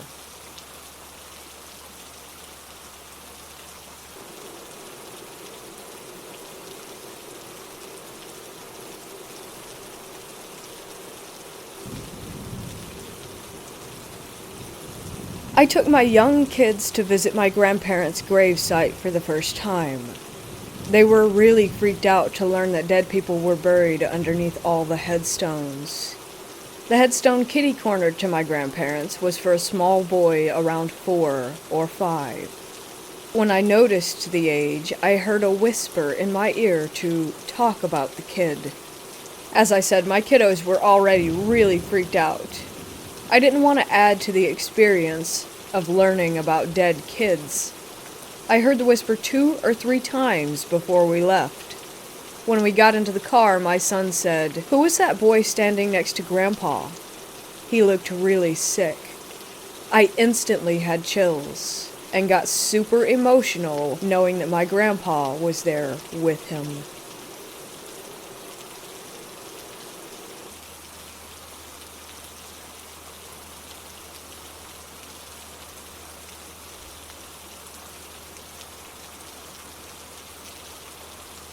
"10 years ago, I was a stupid 18-year-old kid who was living with his parents in Flagstaff, Arizona. We moved almost every 3 years due to the nature of my dad's work, so I got to see most of the country. It was a Tuesday in November. My mom said that we were packing up the apartment and moving to Seattle for what was going to be another year and 2 months. I had a small 300cc motorcycle at the time. I think it was a V-Star, but I could be wrong. And decided to hook up a GPS and use the time to go on a ride across the West Coast. My mother didn't like the idea, but I knew that I would be safe due to personal experience and knowing when and when not to ride. Besides, it would be a 3-day trip and I would get to see all sorts of neat stuff along the way. I notified my job that I was going to transfer, threw on my saddlebags, and a day later was on the road. I made it all the way through western Nevada in order to avoid LA traffic, and stopped prior to taking the I-5 into California. That evening I stayed in a Days Inn hotel. After breakfast and a talk with the locals, I crossed through Reno into western Cali. From there, it was only 4 more hours until I reached Oregon. Luckily, I had time to spare, so I wanted to take some back roads and discover what this dank, damp state had to offer. It was fall, and there was a deep chill in the air. Riding through it sent shivers down my spine like nothing else. November's weather in Oregon is almost identical to that of Pittsburgh during that season. It makes you want to curl up into a ball and sleep for a decade, only to wake up and repeat the process all over again. Eventually, I got tired enough that I wanted to find somewhere to stay, and managed to see a sign advertising a Green Hills hunting lodge on the side of the road. It was accompanied by a long, steep hill that took me what felt like an hour to climb. Then, when I reached the top, I was greeted by a large and gorgeous cabin that looked like it was specifically made for weddings, like something ripped out of a fairy tale. Bewildered, I parked my bike, took off my bags, and threw a tarp over it, which was secured to bungee cords. I walked inside and met a Korean woman who was working the front desk. She spoke perfect English, but had a very distinct accent in which she explained to me that I could choose my room due to an abundance of vacancy. Cool, right? I chose room 31, as the entire building was all on one floor that evening. She handed me a key with the tag 31 attached via a keyring and tells me to have a good night. I throw all my stuff down and head to the bathroom to wash up after riding for an entire day. The room itself looks like a cabin and is absolutely gorgeous. The floorboards were all real wood, and even the shower had the same natural wood as the tub surrounding it. I take a shower and then head to bed, and realize that the mattress is incredibly comfortable and make myself cozy, only to realize that something is off. It's not something obvious, but I knew that there was some sort of oddity about this place. I push it to the back of my mind and fall asleep. The next morning, I wake up to find that the walls went from a natural brown to a deeper gray, as if they were stained overnight. This wasn't a result of natural lighting versus LED. The room was without a doubt a different color. I shrug it off and get all my stuff together, making sure that everything is still where I left it. I head out of the room to find that not only had the walls changed color, I was on a second floor that previously didn't exist. The light from the morning sun wasn't permeating the windows of the cabin, and there was no one in sight. I started to freak out, nearly having a panic attack because this wasn't right. Thankfully, there were stairs that I dashed down as fast as I could and made my way to the front desk and rang the bell once, twice, 3 times. I was breathing heavy and knew that I had to get out of there. No one was coming to check up on me after about 10 minutes of waiting, so I dashed out of the doors and into the lot. I ripped the tarp off of my bike and looked back at the lodge. It wasn't the same. This was a broken down, abandoned, dirty building that looked as though it was about to be condemned. I didn't want to ask any more questions, and rode off as fast as I could. That place still haunts me, even to this day.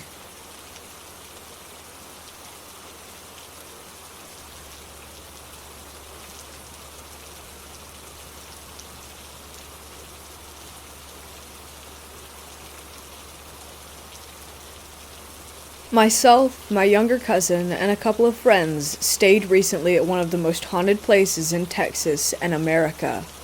As a kid, I had heard stories of this old hotel and the dark history behind it. In recent years, a few paranormal shows showcased and did some investigations there. When I saw in our local news that the Magnolia Hotel was opening back up for visitors to stay the night, I was stoked. When you stay the night, you get 2 rooms, regardless of whether you're staying by yourself or you're bringing company. Also, you get the whole second story to yourself for you to investigate. There is a door that separates the hotel, updated, side and the haunted rooms side. To be fair, the rooms that you stay in are haunted as well. The entire hotel is haunted. Needless to say, I recorded so much activity on tape and in person in my own experiences. The findings I have will raise the hairs on your body. I was hearing voices, seeing shadows, hearing footsteps, showing the EVP sessions and hearing our names. I actually got touched twice, and the second time was so chilling. We were outside of this room that had a ton of activity. My friend had the dowsing rods. She asked if there was a spirit, and 3 times it pointed directly at me. She asked if the spirit was next to me. The rods said no. She asked if it was behind me, and they said yes.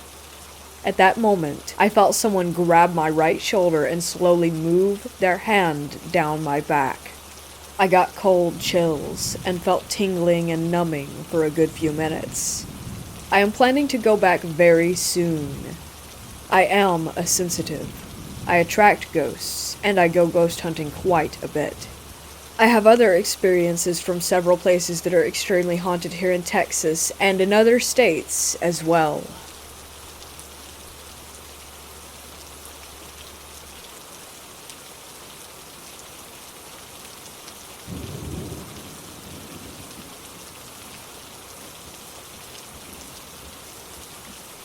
I swear up and down that this story, as much as it sounds like it's a made-up, run-of-the-mill scary doll story, it is 100% true and still terrifies me.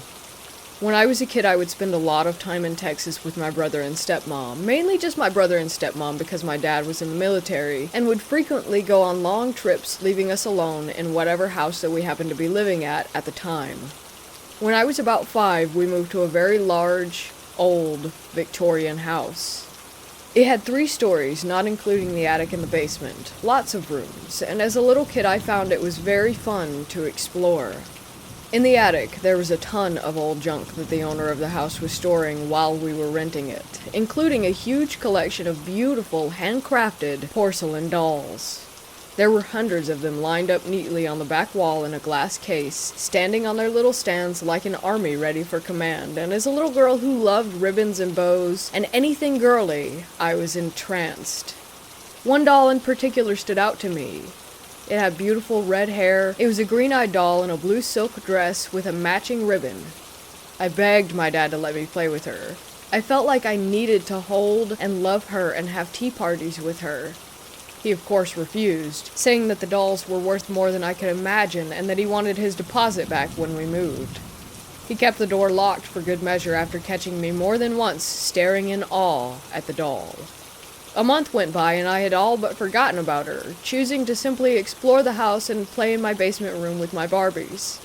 That is until one day when I came home from dropping my dad off at the base and found the red-haired doll sitting on my bed.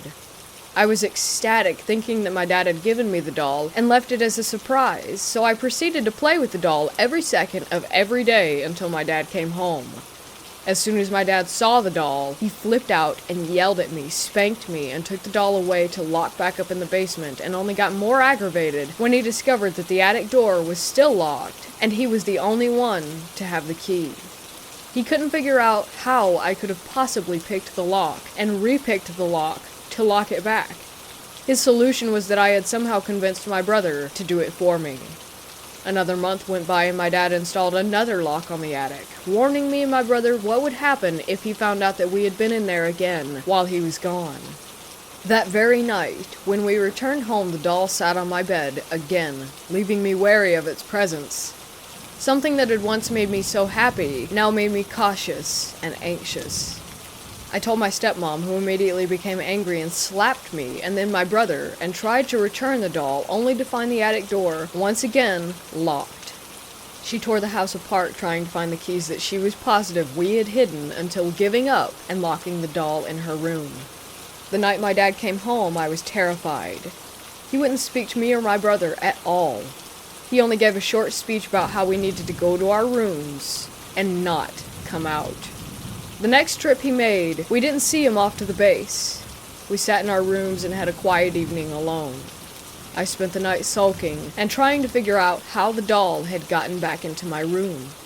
Later, after I had fallen asleep, I heard soft music box sounds that slowly woke me up.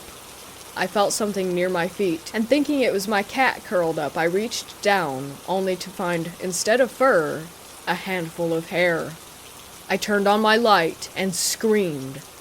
What looked like every doll from the attic was in my room. They were sitting at my tea table on my dollhouse and positioned in standing position on my bed and in various parts of my room. My door slammed open, and my dad appeared in the doorway where he had apparently been waiting for me to head to the attic to claim a doll. He took one look at them, grabbed me, and ran out of the house, dragging my brother and stepmom along with us. He refuses to speak of them to this day. The most important part of the story is the backstory of the red-haired doll. Apparently, the original builder and owner of the house had a daughter who died when she was about 8, and it was customary to make a doll of their likeness made out of their real hair and dressed in the same clothes that the child had worn. I think it was that little girl, because I have never felt like it was dangerous to play with the doll. I just felt like she was lonely and wanted to make a friend.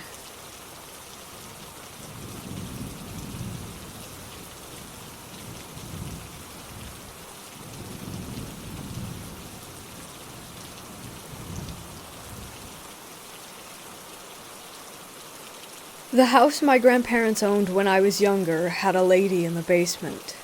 At least, that's what I called her. My older sister called her the lady on the landing, because she only ever saw her on the landing to the basement. Either way, basement. I haven't correlated any of my personal stories with my cousins or siblings except my own. My aunt used to live down there, and I haven't dared to ask her about it because she had an experience when she was younger where she was physically lifted out of the bed by her ankles, and because of that, you can't even mention ghosts or paranormal stuff because she covers her ears and walks away. But that's another story for another day. Anyways, my personal stories. I'll try to keep them short and sweet. The first time I can recall seeing her, I was hanging out with my aunt. A different aunt than the one mentioned above. She and her son were in the house while my mom was working, and my grandparents were in Hawaii. Now, for some reason she chose to bathe me in the basement bathroom, which was weird because there was another fully functional bathroom with a bathtub on the second floor of the house, as well as the shower in my grandparents' room. My cousin was expecting his friends to come over and play. The doorbell rang, so my aunt ran up to answer it, but had my cousin stay with me. I was about 3 or 4 at the time, he was about 9, just to keep an eye on me. She called him up to go play with his friends, and as soon as he left the bathroom and was halfway up the stairs, the door slammed shut and the lights turned off. Then, all of a sudden, I see this woman literally in the mirror facing me, but it looked like she was getting ready to walk out of it because she was getting closer. I, of course, start screaming. My cousin is on the other side of the door desperately trying to get in. My aunt comes flying down the stairs and couldn't get the door to open either. She kept telling me to unlock it, but I was stuck, frozen in terror. Finally, she gets the door open and sees nothing. She flips the switch on and gets me out of the tub, and nothing else was really said about it. Later that week, I was again with my aunt as my mother was working. I asked if I could sleep in Grandma's bed since they weren't there, and at the time, at my little size, that bed seemed humongous. She called them in Hawaii to ask for their permission, and they said it was fine. So I'm asleep in their bed, and I'm not exactly positive if it was a dream or an actual experience that had taken place. I was in the center of the bed. From there, you could see straight into their bathroom on the right side of the room, and then straight down the hallway into the computer room. Mind you, this is on the second floor now, not the basement. In this maybe dream, the bathroom light flipped on and I could see her again coming out of the mirror. It was like I was locked in place, but I could see down the hall in the computer room my mom sitting at my grandma's computer. I tried to call her, but it came out as a dull whisper. I tried over and over, but the sound just wouldn't come out. The woman actually made it out of the mirror this time, and got just a step out of the bathroom when I was able to get unlocked, and I ran down the hallway into the room where my mother was. Again, I don't think anything was ever actually said about this. Another time, maybe 2 years later, my mom and I were sleeping in the basement bedroom, and the closet doors were those full floor-to-ceiling mirrors. I saw her again, but my mom was within reach, and I woke her up and she saw this woman too, and grabbed me and ran upstairs. I guess a more adequate name for her would be the lady in the mirror, but I've been calling her the lady in the basement for what seems like forever. I know for a fact that the cousin from the first story saw her on a number of occasions. My sister saw her, my brother saw her, and a couple of other cousins when they would visit from out of state. It really only affected us kids. Over the past couple of years, I've asked my mother if she remembers it. My sister, my aunt that would watch me, and then her son and everyone is pretty much on the same page of, this was real.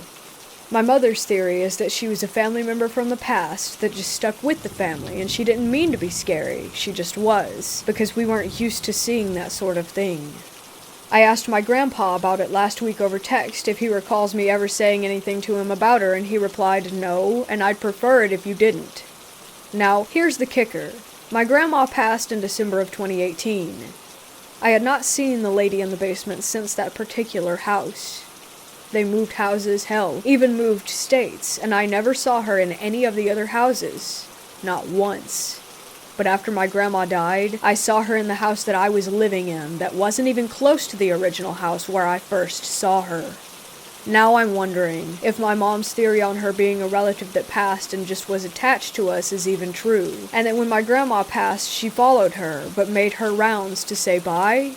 Because right after I saw her at my own house, I called my sister immediately, and she freaked out because she had seen her at her house the day before. I haven't seen her since, and I pray I don't see her again.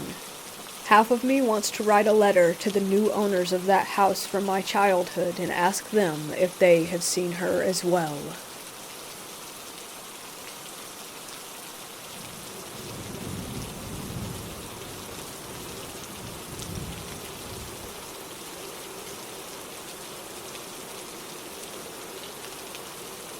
I travel to many different cemeteries for work in Massachusetts. I'm a grave salesperson and go to these cemeteries on an as-needed basis. One day I was finishing up a sale and decided to use the bathroom in the tiny office shed in the back of the cemetery. The door to enter the office was locked, but the bathroom door was broken and wouldn't close all the way.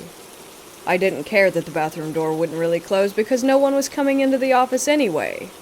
It was late, and all the groundsmen had went home for the day. Just as I was finishing my business, the bathroom door slams shut, and since the knob was broken, the door just bounced and swung open. My first reaction was that someone had entered the office and the air pressure had sucked the door open. I run out and see that no one had come in. There were no open windows to cause a breeze. This door just slammed and opened all on its own. I was shaken up, but I still had some paperwork to complete. I acknowledged that there may be a presence in the room with me, but I didn't want to appear frightened of it. So I sat down in there for a few minutes and took my time finishing my work. Nothing has happened there since then, but I always acknowledge the entity as if it's watching over the place.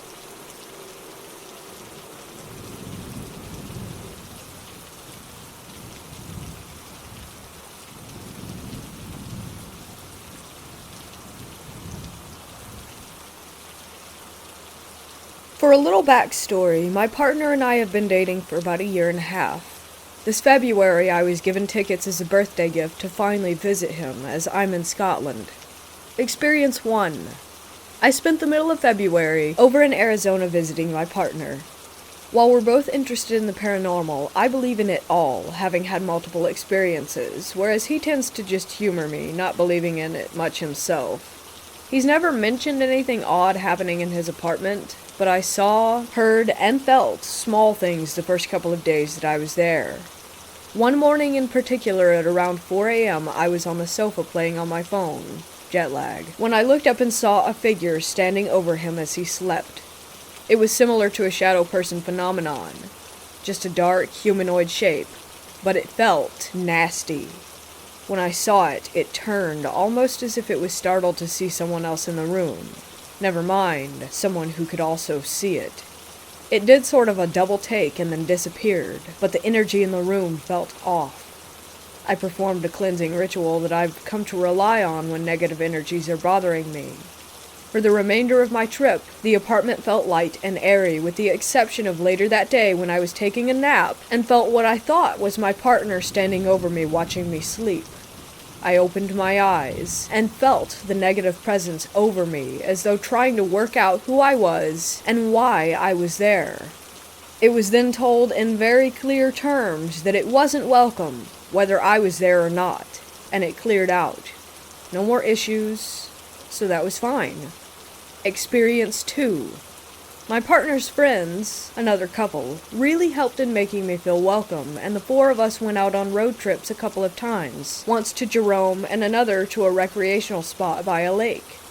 I felt a little funny anytime we were driving around near or on the reservations, as though the native spirits were very much aware of us going through their land, but nothing felt bad, just sort of a curiosity. But one instance in particular sticks out. While driving toward Phoenix after a day at the lake, we were all chatting away in the car when we got into reservation territory. I got that not alone feeling again, but still, it was curious, though this time it was more intense.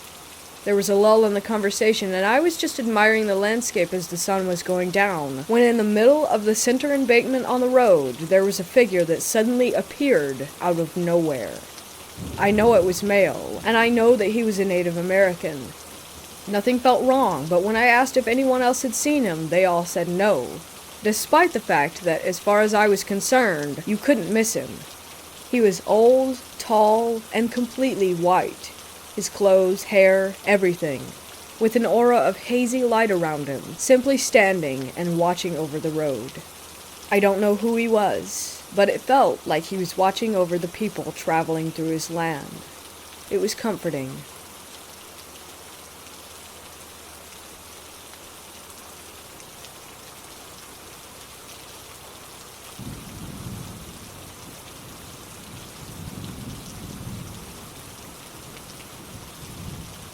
At my dad's house, I had this red-headed porcelain Victorian type of china doll with a green velvet dress. I was there for a couple of weeks, as opposed to a couple of days, which was usually the case, because I was like 11, so I had no job, and it was summer. This doll was always on the far end of my dresser, facing away from my bed. My room was set up with my headboard against the wall with the window, and the dresser was really long and ran along the same window wall. I honestly never really liked the doll. It always felt like it was angry. I don't even remember when I got it. I want to say it was from my stepmom's mom, or maybe from a garage sale. Both are likely, since my stepmom's mom is Dutch and has a huge collection of weird baby dolls. None of them China though. But my stepmom also is a huge lover of all things garage sale. Like I said, I was there for a few days, this time a couple weeks. It didn't really bother me. The only thing that freaked me the hell out was a Furby that spoke without batteries. But then, all the weird stuff started. I've always slept with my door shut, and if there's an option, locked. I used to have nightmares about witches coming into my room, casting a spell on me, then leaving without me ever knowing. So if I didn't have the option of a lock, I would put something behind the door so that I would know if it was opened as I slept. Unfortunately, I did have a lock on my door, but I wasn't allowed to use it, so I always just put a couple socks behind the door. One morning I woke up, and the doll was turned toward me instead of away. I thought nothing of it, figuring that I had probably just bumped it, especially since the socks weren't moved. Again the next morning, it was a couple inches closer to my bed. I have always been a believer in the supernatural, so I was trying really hard not to get scared, especially since I'd had this doll for a while, and it had never done anything sketchy. The next morning, it was almost falling off the edge of the dresser, it was so close to me. I checked the socks.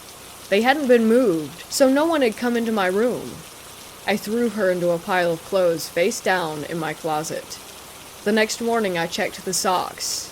Again, they hadn't moved, but when I checked the doll, she was facing up.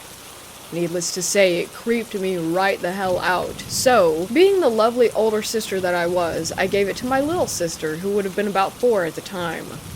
The next day, she brought it back to me saying, "I don't like it, it's angry," or something along those lines. I sat with this doll on my bed for a while thinking, what do I do? I've got this doll that probably wants to murder me, but I can't throw it out because it's good quality and my parents are huge skeptics, and I finally decided that if it's angry, maybe it was because nobody was nice to it. So, I took a Barbie brush and started brushing out all of her knots and frizz and tried to get some of the ringlets back to her hair. I cleaned the dirt off of her face, I straightened her dress, all that. I put her on my dresser afterward, and for 6 years nothing happened until, on one of the weekends when I was at my dad's, my sister asked if she could have it because it was pretty, quote-unquote. I guess she forgot the one time she did have it. I got a call a few days later from my dad, letting me know that my sister had thrown my doll out of her second-floor window and broke it. The next time I was there, I asked her why, and she told me that every time she woke up, that the doll was somewhere different from where it was when she had gone to bed.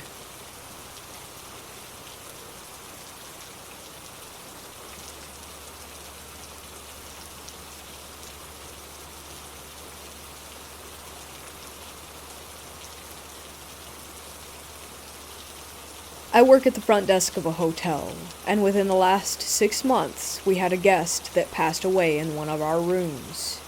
Because of this pandemic, my boss has blocked off the room, even after deep cleaning, just to be safe. Due to the hotel business not doing well, he also had a couple of rooms cut off from power, which means that none of the electronics are working for those rooms.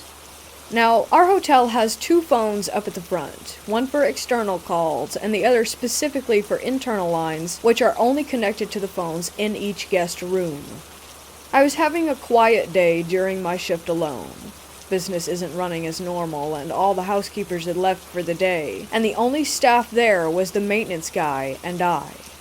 I get an internal phone call from one of the rooms and answer it as I usually do, and it's just static noises, along with an occasional cut-in between, like the noise that you get when you unplug your headphones from a device. I didn't think anything of it at first, and thought that it was a guest accidentally calling the front desk, so I waited a little bit to hang up. Then I realized that the call was from the same room where the guest had passed away, and that there was no way a call could be made from that room because the phone was unplugged. I was a little bit spooked, so I asked the maintenance guy, who was just chilling in the back office, to go and check out the room and make sure that the power was still out.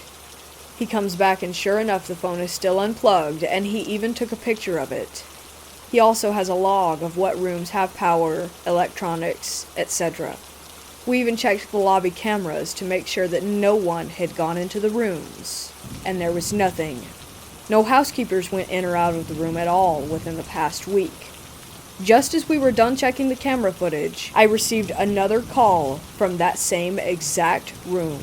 And this time it was silent for a good 10 seconds or so, and then the same static noise, but this time much louder. I hung up the phone so fast, a guest asked if everything was okay. I didn't tell her. I tried to think of every scientific possible way that this could have been an internal mistake, such as an outside sales call accidentally getting caught within our internal call system, but that's just impossible to begin with, especially if the phone cord was not plugged in.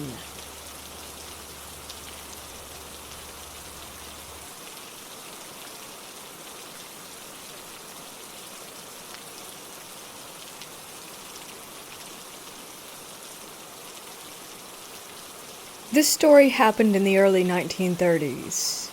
He, my great-grandfather, was living in India, which was still under British rule. As he was from a poor family, having a motor vehicle was not even an option for him. He used to travel to nearby places by horseback. One day he went to meet his friend, and it got a little late by the time he was coming home. It was around evening. He decided to take a shortcut through the jungle instead of using the road, which takes almost double the time. On the way he saw a little goat just abandoned, sitting beside a tree. He thought it might have lost its way, so he decided to bring it along with him and leave it somewhere out of the jungle. He dismounted, picked it up, and put it at the back of the horse. Just when he was about to get back in the saddle, he noticed something odd. The horns and feet of the goat were facing the opposite direction. Quickly, under fear, he pushed the goat down and climbed up the horse to make a run out of the jungle. He started chanting a prayer to his guru. He was sick.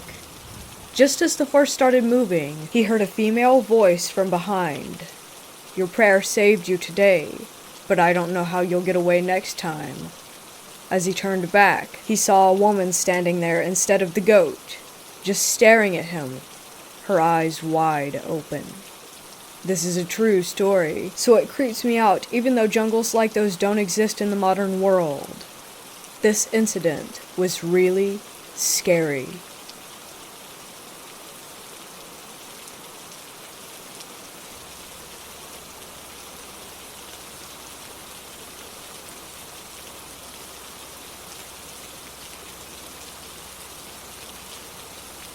I'll just start with some history on the doll. I was told this by the previous owner. She was bought in Monroe, Connecticut, about 30-ish minutes away from the Warrens Occult Museum at a second-hand store. The owner who bought it felt like something was wrong with it and would often wake up with scratches and have nightmares every night. So she gave it to a friend to sell it on eBay, the man I purchased it from. The man selling it had a few stories, like one for instance where he had family coming over, so he hides the doll in an upstairs closet so his niece doesn't see it.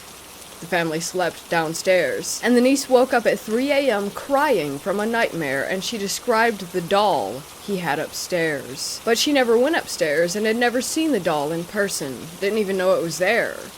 After that experience, he wanted to sell the doll and didn't feel safe with it, so he put it in a storage unit. The company he was using called him, asking for him to come and open the unit for them to prove that there was no animal or person in there, as the security guard had heard banging and movement in the storage locker at night. I am very interested in the paranormal, so I have a collection of Ouija boards, a haunted music box, and an exorcism kit from the 70s, so I decided to purchase this doll. When it first arrived, I took it out of the box, and all 4 of my dogs started growling very, very aggressively and moving backward away from the doll. To clarify, my dogs love everyone. If a stranger broke into my house to rob us, they would greet him with wagging tails and licks. This behavior was very odd for them. As I said earlier, I have an exorcism kit, and with this kit there's a cross that is almost locked in place with 2 pieces of metal. And around 30 minutes after removing the doll from the box, I heard a noise from upstairs. I went up to investigate, and it was the cross. The cross had been removed from the kit, and had fallen off of my shelf and onto the floor. I was the only one home, and all the dogs were downstairs with me, and my room door was closed.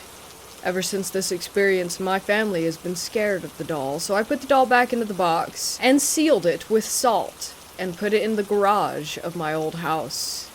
I moved out with my girlfriend, and my family still lives there.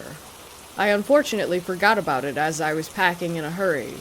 I forgot to get stuff in the garage. After I moved, my mother moved into her now ex-boyfriend's house, and she put the doll in a shed. Not every night, but a lot of times throughout the week, they would look outside late at night, and the door to the shed would be open. One time when Logan went outside to close the door, he heard something move in the shed, so he went inside to check out what the noise was.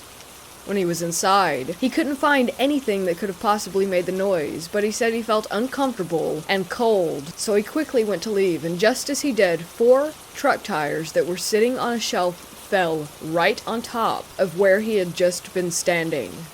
Yes, this could have been a coincidence, but it felt like it wasn't, especially since the doll was also sitting on that shelf. After my mother broke up with Logan, she moved into an apartment and she put the doll in a closet. She's told me that nothing has really happened since, but when she's alone, she hears footsteps and knocks. The last few nights she's been waking up around 3 a.m. hearing noises in her room, but can never see or find anything. I'll be visiting her in January, and will be bringing the doll back home with me when I leave.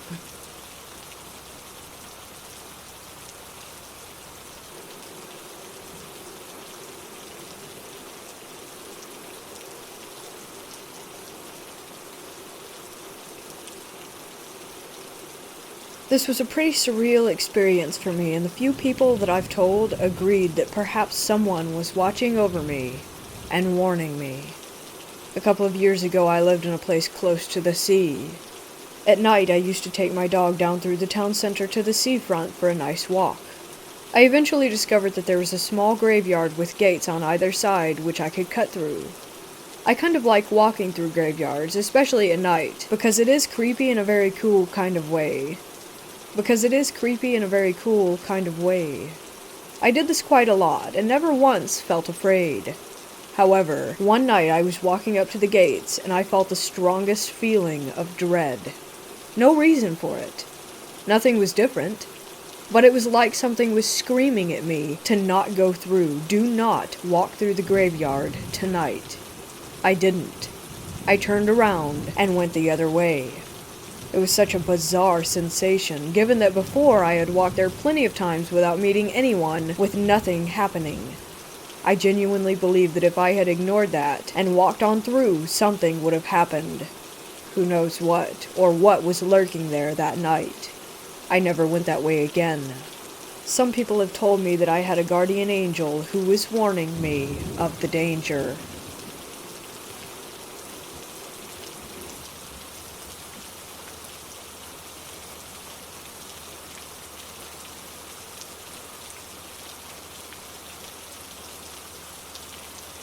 I'm an OTR truck driver, which means that I drive across the country multiple times in a month-long period. I'd like to share a story with you. On a dark July night around 2 a.m., I was headed south on US 93 highway in Nevada. I was approximately 30 miles north off of Las Vegas. Traffic was scarce. I had not seen a single vehicle for at least 40 minutes. The only source of light that illuminated the road were the truck headlights. I was on the phone with a friend of mine just chatting about random stuff when in the distance, about 300 feet ahead of me, I saw something on the shoulder of the road. At first I thought it might have been a turned over construction sign or a bag of some sort. But as I was approaching the object, I started to make out some features. It was a human-like figure, I thought. Just to be clear, that area is deserted and there's absolutely nothing to be found within a 25-mile radius. When I was about 5 yards away, I could see it clearly. It was a boy. He was around 8 to 10 years old, I'd say. He had a school backpack and a white plush bunny in his right arm held tightly against his chest. He was just standing there with his cold stare, completely unemotional, looking me directly in the eyes. He didn't break the stare as I passed him. He didn't even blink or flinch, and let me remind you that it's an 80,000-pound semi-truck moving at 65 miles an hour. My heart was racing. My whole body was covered in goosebumps. A cold chill went down my spine. I don't think that I have ever been so disturbed in my life since I've never had any paranormal encounters. Once I passed him, the first thing that came to my mind was that if I see him appear again a couple of miles ahead, I'm gonna have a heart attack. But thankfully, it never happened. The rest of the trip was uneventful. I still don't know what it was. I'm not trying to claim that it was a ghost or the spirit of a deceased child. I just can't find any adequate explanation to it. It was definitely not a hallucination since I was wide awake and talking on the phone. It just seems weird to me. What in the world was a 10-year-old kid doing by himself in the middle of a desert?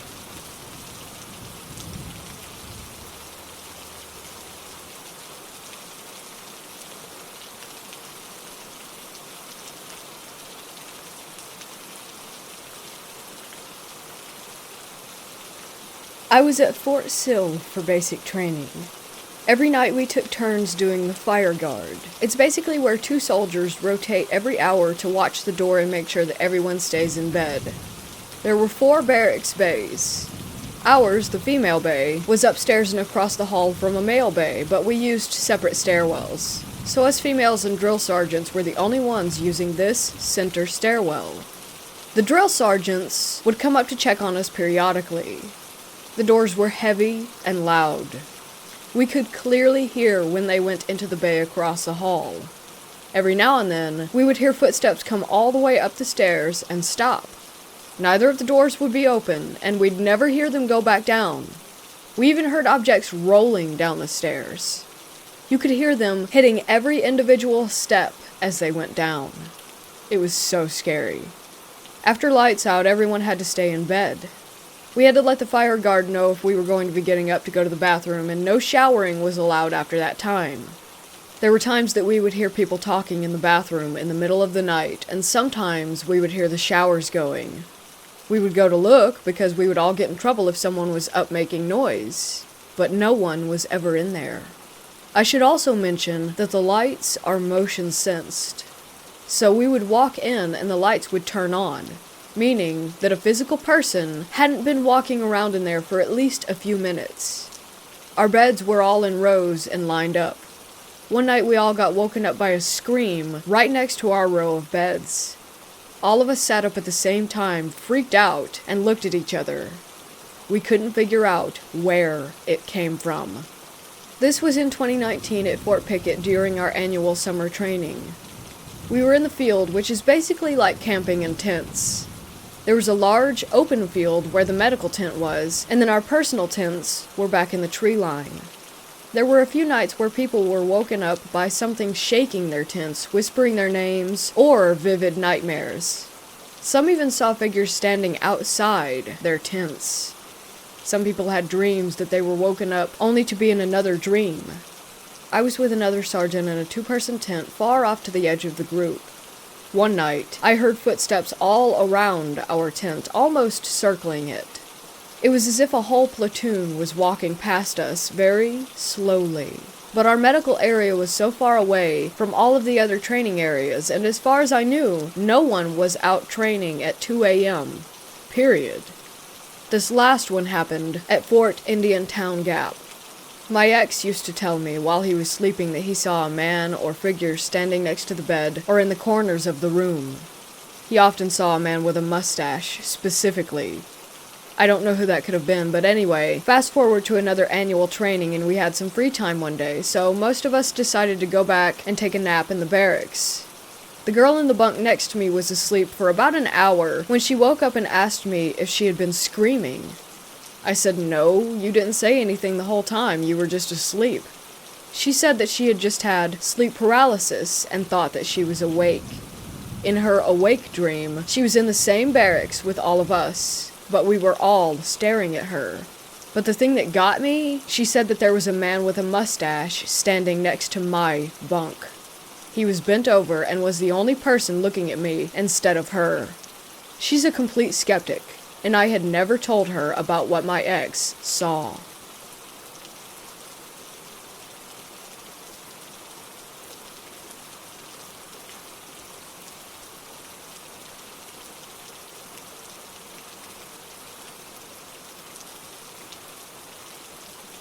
So I've been watching Bad Mood Rude, and she posted the sellers where she gets her haunted dolls from. I decided to get one for myself, and her name is Sandy. Some info about Sandy. Her husband was in the mob. She had alcohol and drug issues. She's nice and loves music. She also has PTSD. I've had Sandy for 3 days now, and I've already had some experiences with her. My first experience was her giving me one of her PTSD episodes. I think she was trying to show me how it feels for her. But how it started was my left arm got cold, and then it started getting pins and needles. My heart started racing, so I sat up in bed and started taking deep breaths, and I said to Sandy, "Wow, Sandy, that's intense, you're really strong." As in, her energy is really powerful, and from my right side, I heard a faint, echoey voice say, "Oh, I'm sorry." And eventually it stopped, and I heard her crying, because I think she was scared. I told her that she was okay, and to come and sit in bed with me, and crying stopped.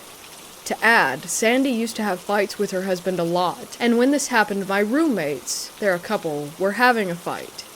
I heard them going back and forth through the vent. On the second day, I was in bed with my boyfriend beside me watching TikTok. I hear outside our door what sounds like heels walking on some sort of hard flooring. Note, we don't have anyone in the house who wears heels, and we have like plastic thin flooring. Hopefully someone knows what I mean. It went on for a bit, then no walking, and it starts again. I tell my boyfriend, "Hey babe, do you hear that sound?"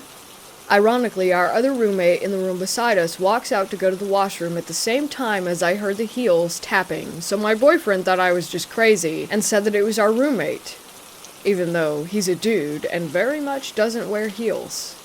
Today I did a spirit box, and Sandy came through giving me clear answers and in full sentences, and she likes living with me apparently, so I'm happy with that. Sandy is really great, and I love having her here. She always seems to show me her presence, but not my boyfriend, who's a huge non-believer in ghosts. And I really think she likes me because I want to help her with her PTSD, and instead of freaking out about the PTSD episode, I handled it and tried my best to get her to calm down. Every time I get up, I feel her following me, and it's like she's watching over me, protective basically. She had kids while she was alive. I really love having her in my home, and she's not scary at all. I know a lot of people are going to say negative stuff on this post, like, why would you invite a spirit into your home on purpose, and, oh, all spirits are negative. And to that I say, well, I like the paranormal, and Sandy is not negative. If she was, I would feel it. I would feel fear when she shows her presence, and she would be trying to hurt me. But she doesn't want to hurt me. Very clearly, she just wants to be understood and be known that she is there. She's honestly so sweet and motherly. She's just got some issues like any living person does, because she was living once too. I'm not a superstitious person, and I know that not all spirits are bad, and this is a PSA for everyone. Not all spirits are bad, but a lot of people like to assume that they are, and I don't like that at all. People like to only notice the bad ones and ignore the good spirits. Personally, I look at all spirits as good, but sometimes troubled.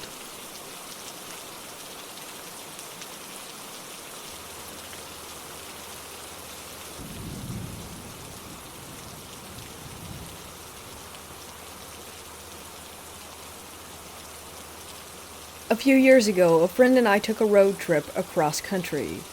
We stopped at an out-of-the-way place in Wyoming late at night. As soon as we rolled up, we both felt as if it were haunted, but really needed to sleep, so we checked in and put anything paranormal out of our minds. The place was very run down. We had 2 beds in our room. Mine was closest to the door and window with a nightstand in between us. Also, we each had a little lamp above our beds. I laid down, clicked off my lamp, and was facing the window. While lying down, I saw a black, shadowy figure cross the length of the wall and then vanish. About 30 seconds later, after I had laid my head down, my friend began playing with my hair. I sat upright and said, "What the?" But she was in her bed, 5 feet away, reading her book. I didn't say anything because, as mentioned, we just wanted to sleep. Later that night, my friend woke me and asked if she could sleep in my bed with me. I said yes, but didn't ask why. That morning, we had confession time. I told her that I thought that she was playing with my hair. That's why I sat up in bed before falling asleep. She said that she had looked over and saw a black, shadowy figure hovering above me at the moment when I had looked up. During the night, after she had turned her light off, someone was playing with her feet, rubbing them, massaging them, etc. She couldn't get any sleep and was freaked out, which is why she cowered over to my bed. That morning, we asked the waitress in the very creepy stuffed animal heads on the wall, dark, musty coffee shop if the place was haunted. She said she wasn't allowed to comment on that. We pressured her to tell us the history of the place. She told us that the hotel used to be POW bunkers, where the Chinese had been held or something like that, around World War II. Anyway, I've wanted to go back for a while, and I'm wondering, have any of you had similar experiences? The hotel was in Wyoming, well off the beaten path.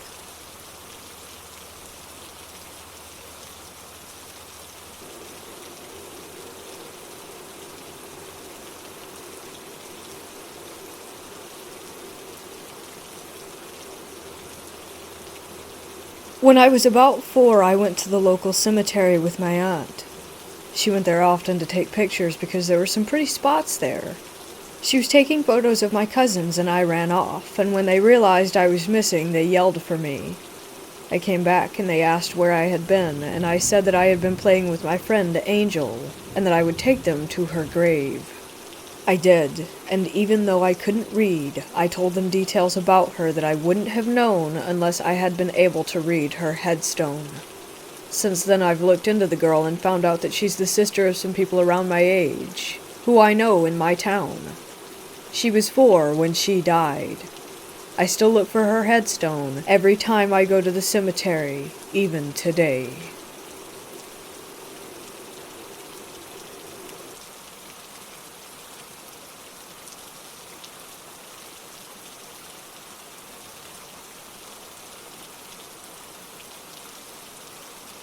My unit in the U.S. Army was deployed to Iraq in April of 2006. We were in Ramadi. It was 123 kilometers or 77 miles outside of Baghdad. I was in a Humvee headed to Baghdad for emergency leave due to a death in my family. It was close to midnight and the Humvee I was in was with 3 others and a turret gunner.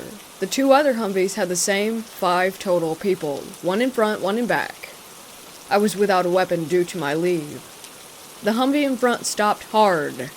We all figured it was a possible IED or VBIED. The team leader in our HV radioed to the lead HV. The convo went along these lines. "What's up? Why did you stop?" "Something flew in front of the HV." "What? Flew in front of the HV?" "Yes. We didn't see anything." And then the third HV piped in, "Does anyone hear that helo?"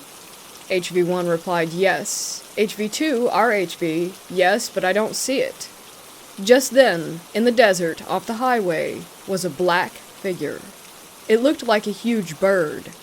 It was like smoke was emitting from it, like a blackish, greenish smoke with a bit of blue tinge. We all focused our eyes to the 2 troops with better night vision. They could see something but couldn't make out what it was, as the smoke was distorting the view. Within a second or two, a rock was thrown at one of the HVs. A big rock, like the size of someone's head. We all froze. Because of rules of engagement, we weren't allowed to just light it up. We used a spotlight, and in that light, something just flew straight up, and it was loud. And then we heard a loud screeching noise as well. Within a minute or two, it was over. We all sat there in a state of shock, curiosity, and panic. WTF was that? When we got to Baghdad, the translator that they were picking up to bring to the Marines that were with us said that it sounded like an ifrit. The team leader said, "What?" He explained to us that it was a winged jinn. We were all a bit speechless.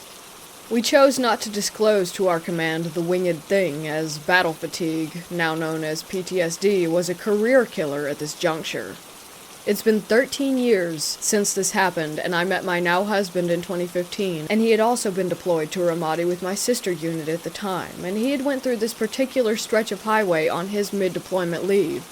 He recounted a similar story to me. It was enough to stop me in my tracks. It was pretty close to mine, except that they didn't stop, they just boogied on through. Considering the time we were there was very deadly, including an aid station manned by soldiers that was ambushed and blown to bits. I was a medic, so death was my norm. I still can't wrap my mind around it. And now, apparently, the last 2 places I lived in, something has followed us.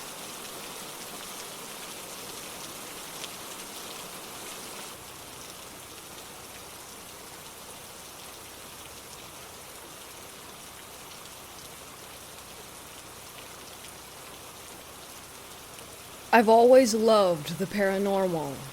Even as a little girl, I found it fascinating.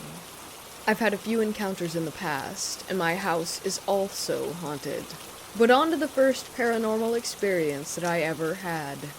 I was watching the 1994 version of Little Women with my mom and grandmother in my room when I saw movement out of the corner of my eye on my bookshelf where my dolls were. The air was off, but I could see that one of the doll's dresses was billowing around her, and one of my other dolls was reaching out to her. I brushed it off, as my mind playing tricks. I should mention that my mom rearranged them that day and had them all facing the same direction. Skip to the next day. I had walked out of my room because my grandmother had called me to ask me something, and I walked back in, and all my dolls were turned in different directions and facing different ways. I ran out of my room screaming. My mom didn't believe me until I showed her. She fixed them again.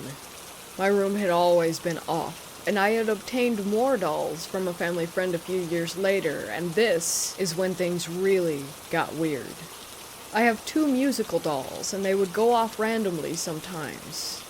I started to feel like I was watched, and I wasn't alone. But I just brushed it off as paranoia, because I had never experienced anything major other than some of my dolls appearing to move every once in a while.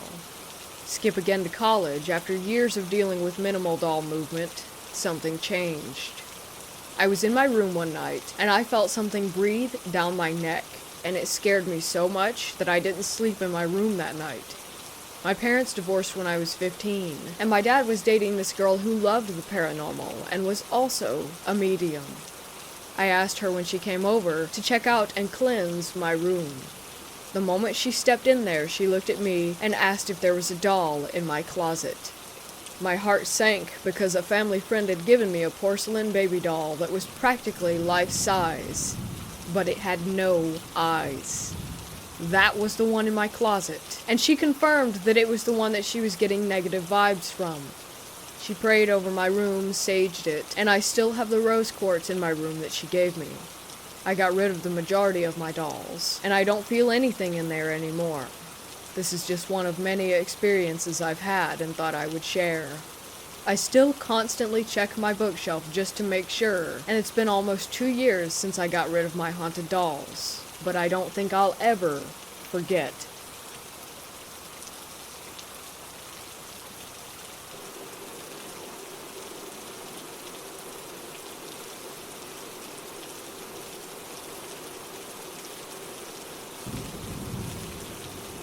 A few years ago, I was on holiday in the south of France with my boyfriend, now fiancé, and his family. We stayed in a small village about half an hour inland. One afternoon, me and my boyfriend went for a walk around the village and came across a church cemetery, so we went in to have a look. It wasn't creepy or anything, as it was just daytime, and it was right in the middle of the village, and there were a few cars going past and several people walking around. The cemetery was interesting to us because it was different to a British one, as there were little tombs the size of a garden shed around the edge that were very old and had whole families buried inside. After walking around for a while, we walked up to one of the tombs that had no glass on the door and looked inside. You couldn't see anything odd in there. There was a cross on the wall and a vase that would have had flowers in it. But the smell and the atmosphere changed right outside that tomb. It made us both feel ill, like a sudden sense of dread overtook everything. The air seemed stale. We left quite swiftly, and I felt as if we were being followed after that, until we left the cemetery and got back onto the pavement.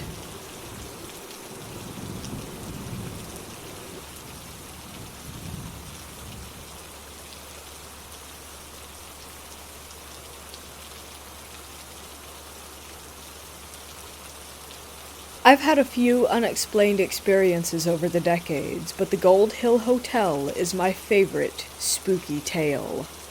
I was staying the weekend at the hotel with friends and my then boyfriend. It was a really memorable weekend because it was the Christmas holiday season, and the hotel was decked out. We were all drinking, and it was quite festive. There was a female jazz singer from San Francisco who was staying at the hotel, and who played carols on the piano. My boyfriend went up to the room before me and passed out drunk in the bed. I followed not long after. Later that night, I awoke suddenly to someone jerking the blankets off of me. It was the force of the jerk on the blankets that woke me up. I immediately looked over at my snoring, drunk boyfriend sleeping on his side, and then down at the blankets themselves. They had been pulled down to my waist, and down off of him. I slowly pulled them back up and curled up next to him. I slept very little the rest of the night. The next day, I asked him if he recalled anything unusual, but he didn't, and poo-pooed my experience. Later, I found out that we were staying in one of the rooms that visitors commonly reported having blankets pulled off of them. I can't recall the specifics of the ghost that actually haunts the room, but I sure do remember that moment when the blankets were laying down below my waist and pulled off of my boyfriend, and realizing that maybe we weren't alone in our room.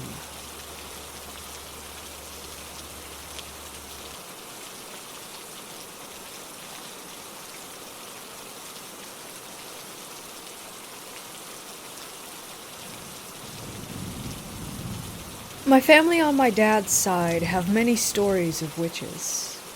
I don't know if this will sound real to you, but my family has always told these stories.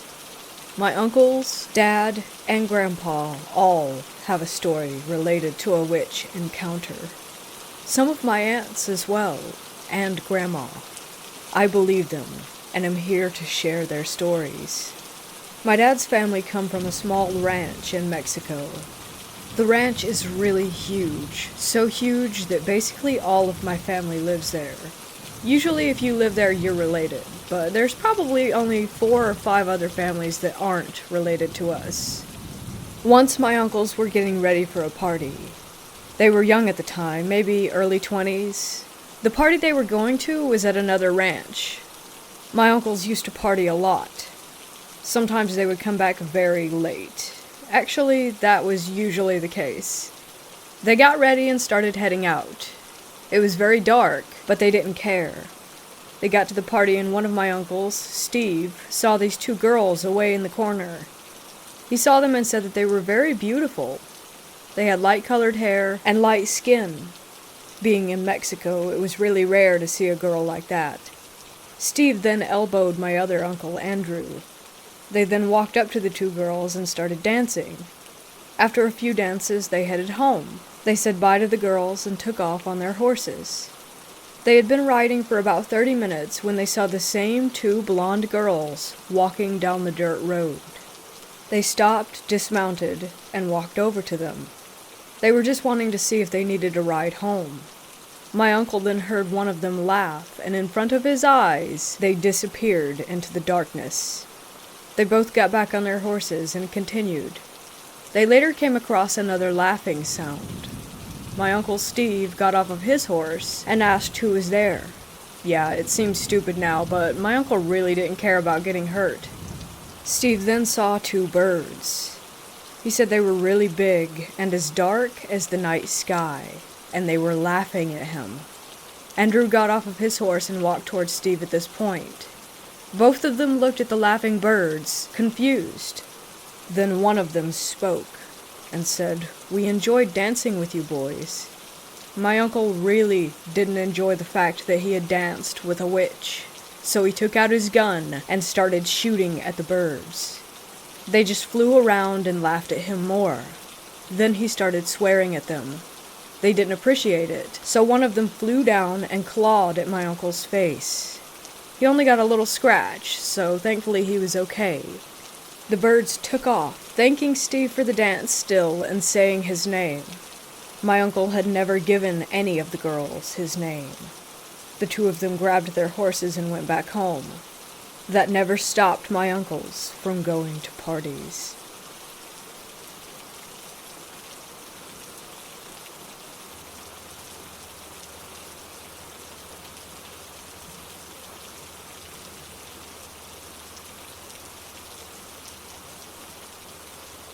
I traveled quite a bit when I was younger, specifically in the Pacific Northwest of the US, as that's where I'm from.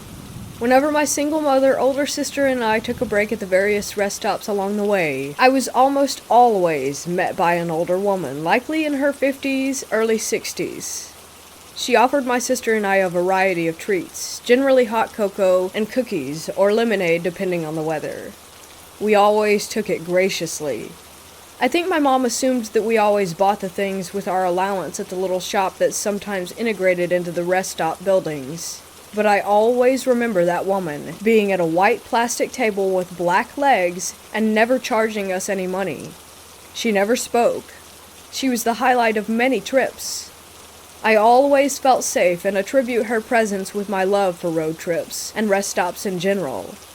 Well, I brought her up a few years back in conversation with my mom and sister, and while my sister seemed to remember her, my mom did not, and pointed out how ridiculous that would be. I honestly hadn't thought much of it since I was 8 or 9, and just took her to be part of the travel experience. But our trips spanned everywhere between Idaho and California, and I know that I saw her at least once every trip from ages 5 to 8. As the chances of us coincidentally meeting so often without my mom noticing are very slim, I can only assume that there was something going on. I know that this could be a muddled memory and have generally ruled it out as one, but I have had many ghost experiences as a child that I hesitate to abandon entirely. Does anyone else have any similar experiences that might be related? If this kind woman is still helping wandering children keep their bellies warm, I would love to leave her a thank you on my next voyage.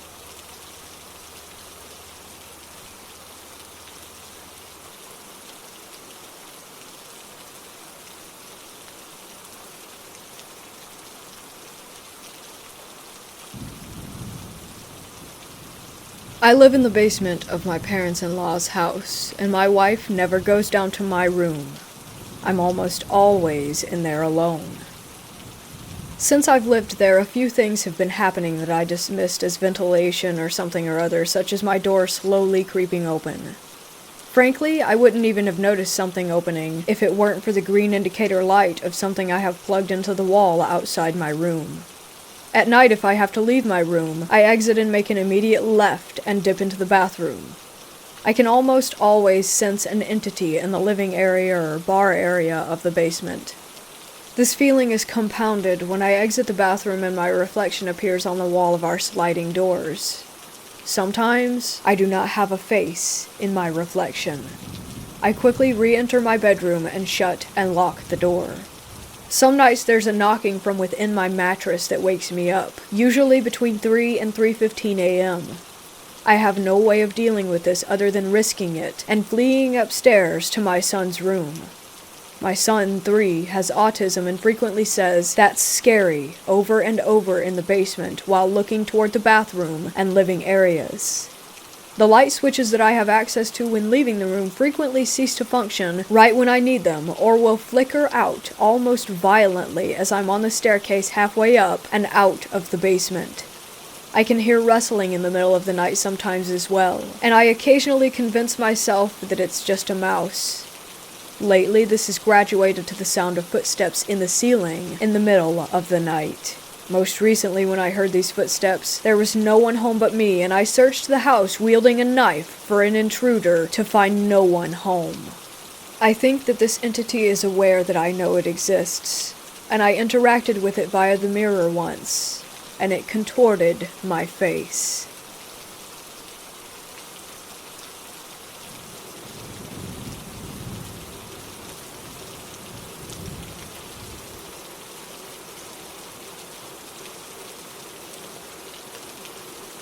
The story I'm about to tell happened when I was little, so basically it's my mother's and my uncle's version of it.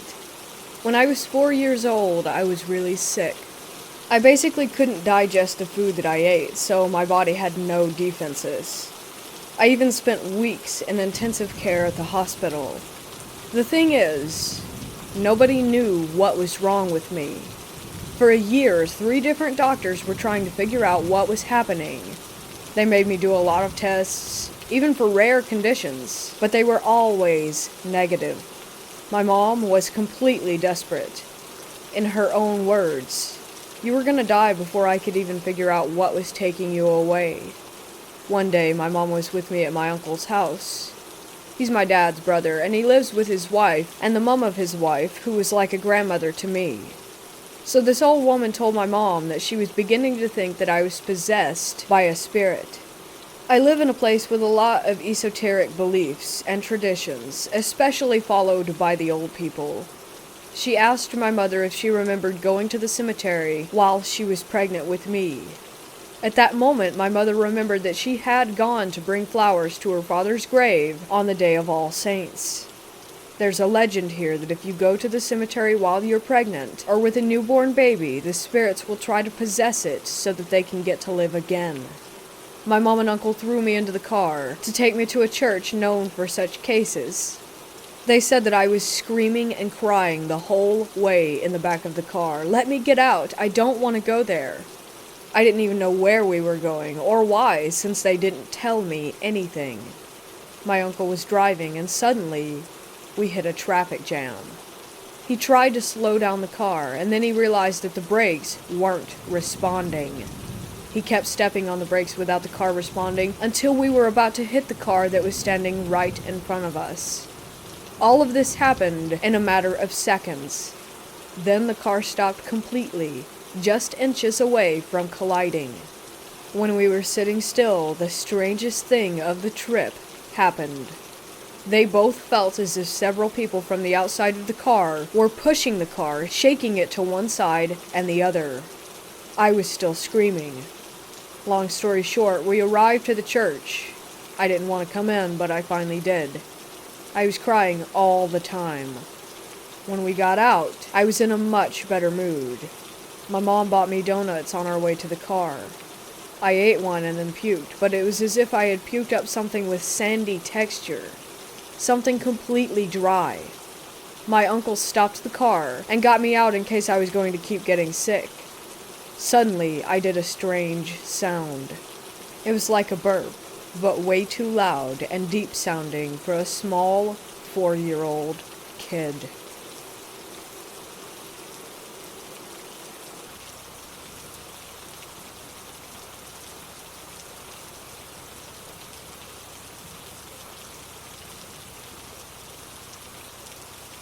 I live in an old house that was made during the 70s. When I moved in, everything was fine, until last week. Last week I was home chilling on my bed reading a book when I heard a noise from the room next to mine. This room is where I keep old possessions from my grandma in the closet. There was one that always crept me out. Some old doll.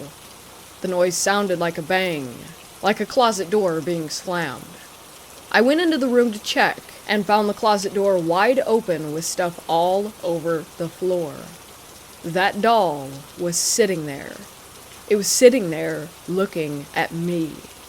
I am so freaking terrified right now.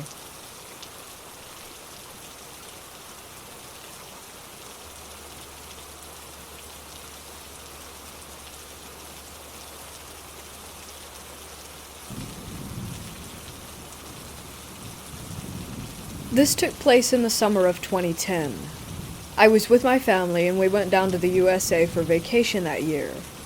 We stayed at the hotel we normally stayed at, which was a Red Roof Inn. As we walked in, something felt off about the room, and I thought to myself that it must be just nothing. Over the next few nights, always around 3 in the morning, my mother and I would hear a knocking against the wall. At first we thought, oh, maybe it's just the people next door. However, the room was empty, and we thought nothing of it until it kept happening. I was wondering, could it possibly be haunted? My mother, being super into the paranormal and believing in this as I do myself, we decided to take a statue of the Archangel Michael from my dad's dashboard. It was super small, nothing big, and the next thing you know, we never heard the knocking for the rest of the trip.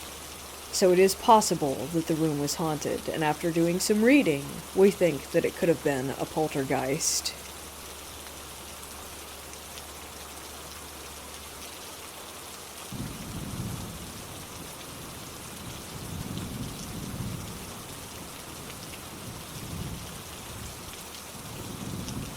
I finally talked my friend into moving from Seattle to Texas. We decided to split the move into 2 parts. The first one last week, moving her stuff in a rented SUV. We both had some time, and we decided to take the trip on all the back roads. We stayed at a mineral springs resort in the middle of nowhere in Oregon that was amazing. On the second day, we got up to drive to Vegas. We took US 50, which is known as the loneliest highway in America. I will admit that before this, it had been 8 to 10 hours before we had had any human contact. I am a former over-the-road trucker and a US veteran, so I'm used to traveling to different places and being in new surroundings every day, but it also taught me to listen to my instincts. Let me tell you, did they come in loud and clear while on this trip a few hours away from Vegas we stopped to get gas. As we rolled into the place, I just thought it looked aged, very dated. My friend decided to get gas. I walked inside to look at the place and get some snacks. I can honestly say that I can't point to any one thing that was wrong, but the feeling that overcame me was indescribable. It basically told me that the place was, well, the phrase that I would use is out of place, and that I needed to go right then. Now, I'll admit that this could be my own experience, and maybe because I had such a bad feeling that I was imagining things, but the minute I decided to leave, without buying anything or even using the restroom, I swear everybody in the place started looking at me. And I don't mean just the employees, but the patrons. I walked quickly to my car and told my friend that if she believed in instincts, that we should just get in the car and leave right that second. We did, and we did not breathe easy until we were about 10 miles away. That was my spooky encounter in the middle of Death Valley.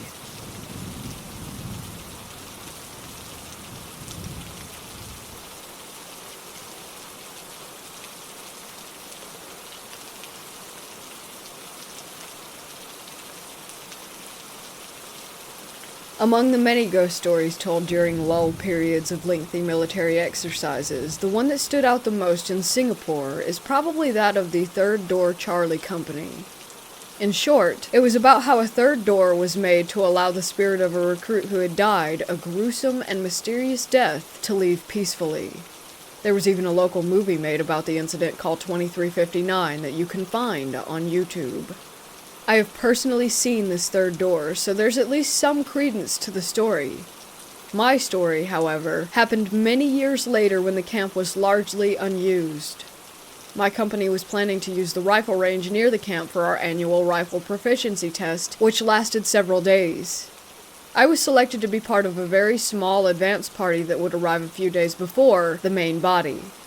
The barracks of the camp were essentially longhouses separated by their respective toilets and laundry areas. My platoon mates and I would occupy one of the longhouses during the night, where we would play cards and tell creepy stories to pass time.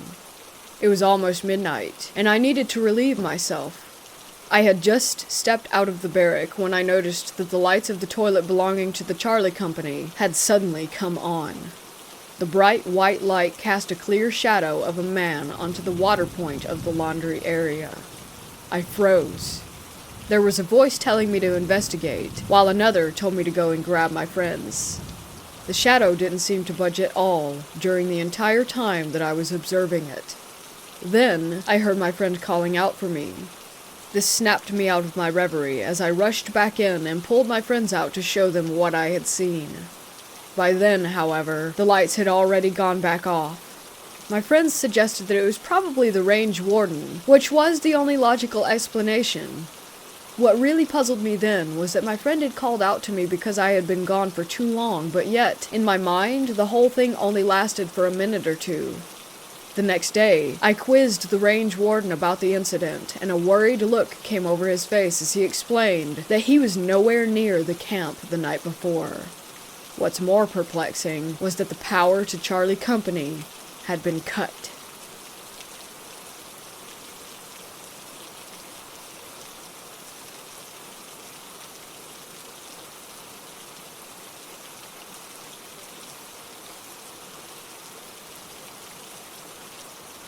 When I was about 10 years old, I lived in a really small town. My friends and I would often play on the trails near the forest after school or on the weekends, building forts, fishing, etc. One day we were walking on a trail and a lady in her mid-50s or 60s came out of the woods. She had dirt all over her hands and pants. She said that her car broke down and that she needed help. We said that we would go get our parents to come help, but she insisted that we come into the woods. We said no, and kept walking, and she just stared at us. It was like she had just shut off as a person when we told her no. The smile went away, everything. Even when we were a couple of kilometers down the road, we could still see her staring at us. Anyways, we get back to my friend's house, and they're playing tag or something in his backyard. And we're playing tag or something like that in his backyard. One of us starts making fun of the lady that we saw earlier, and out of nowhere, he is launched into his parents' shed. It breaks the window on him and his arm. We all stood there in shock. His parents came out and started yelling at us, blaming us and saying that we threw him. All of us ended up getting grounded. To this day, we all seem to have the same reoccurring dream of seeing the woman in the woods, except every time I dream it, she is closer and closer to us.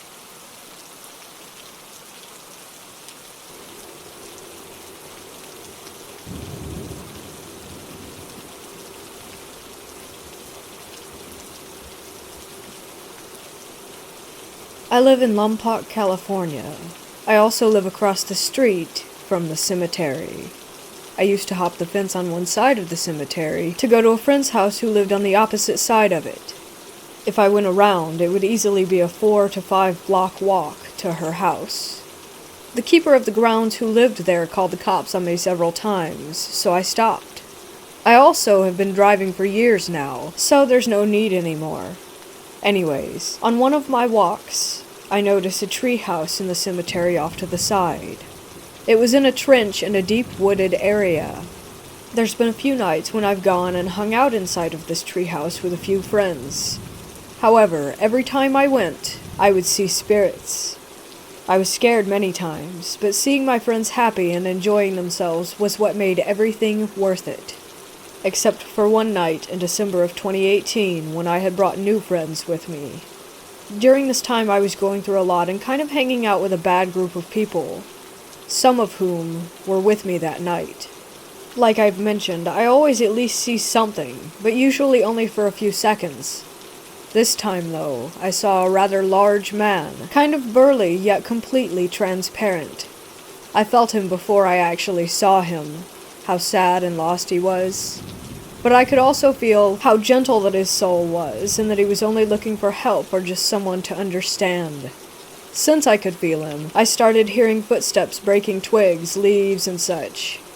After the initial feeling, I started hearing footsteps breaking twigs, leaves, and such. My friends heard it too. I looked over, and I saw this man, and all I could feel was how confused that he was. He started to walk up, but froze once I saw him. I yelled out to him that it was okay and that we weren't going to hurt him. I told him that it was safe for him to be there if he wanted to stick around, but then my friends wanted to leave with how freaked out that they were. I walked out first to be his guide, and he walked in front of me until he disappeared seconds later. I don't think I really helped him, considering that I didn't have much chance being with that group of friends and all, but I could feel just how gentle that he was, like I said.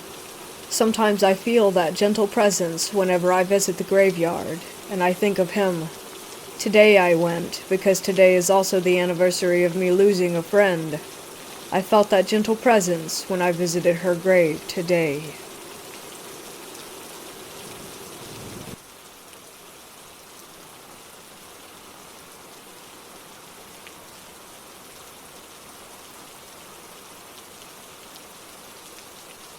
I used to work in a hotel as a security guard. It was built in 1922 and had a basement. One night, the front desk clerk, the valet, and I are just hanging out in the lobby just chatting when a phone rings. The phone call was coming from the basement where there are offices. At the time, there was supposed to be no one in there. I had already locked the doors and made sure that the basement was empty. The clerk picked up the phone, heard a weird noise, and then got disconnected. It chilled me to the bones. The valet guy and I went down to make sure that it was, in fact, empty and that no one had been trespassing. The doors were still locked, and I didn't see anyone coming out, so we went inside the office. The only thing that we found was the phone blinking, and it looked like someone had picked it up and dropped it. The valet and I looked at each other, and there was cold sweat on our faces. That is one of the creepiest things that has ever happened to me when working as graveyard security.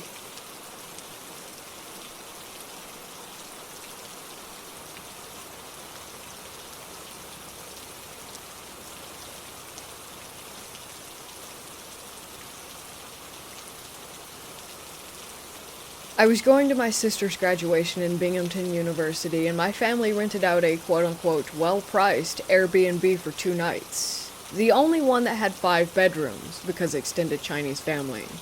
It was a Victorian-era house, completely decked out with Victorian-American aesthetics.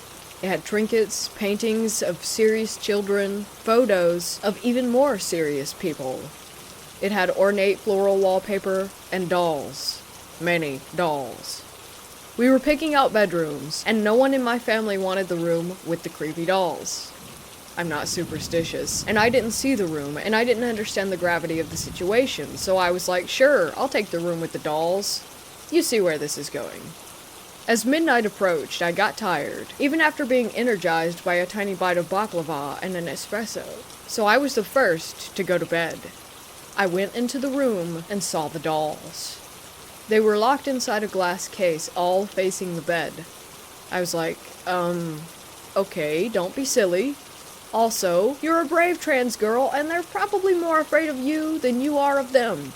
Because you're something they've likely never encountered before. Silly thoughts.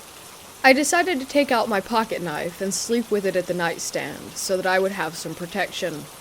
I watched YouTube for a while, and turned off the lamp, and went under the covers. I felt the dolls staring, but my rational side told me it's all in my head. By 3 a.m., I was half conscious. I was slipping in and out of pure unconsciousness. While I was in a dreamlike state, I was aware of everything going on around me. The dolls just kept staring. Were they next to me? I was afraid to open my eyes. I blinked and I thought, it's okay, I have protection. I didn't dare look at the knife on the nightstand. I was afraid that I would see a doll next to me. Then I remembered, statistically, armed victims of assault tend to have their weapons taken away and used against them, and I thought, oh my god, I am going to be stabbed to death. Then I heard vividly, in a playful, childlike voice, it would be my heart's desire. I immediately became alert. It was like R2-D2 rebooting after being in low power mode. Adrenaline rushed through me. I heard a ringing in my ear as my awareness went from 0 to 60 in a split second. I stayed like that until the sun started to rise at around 5 a.m. That was when I fell back asleep. When I woke up, I dreaded having to sleep there again for yet another night. That night I thought, you know what? Violence begets violence. So I slept with my pocket knife in my bag instead. I fell asleep and slept peacefully through the night.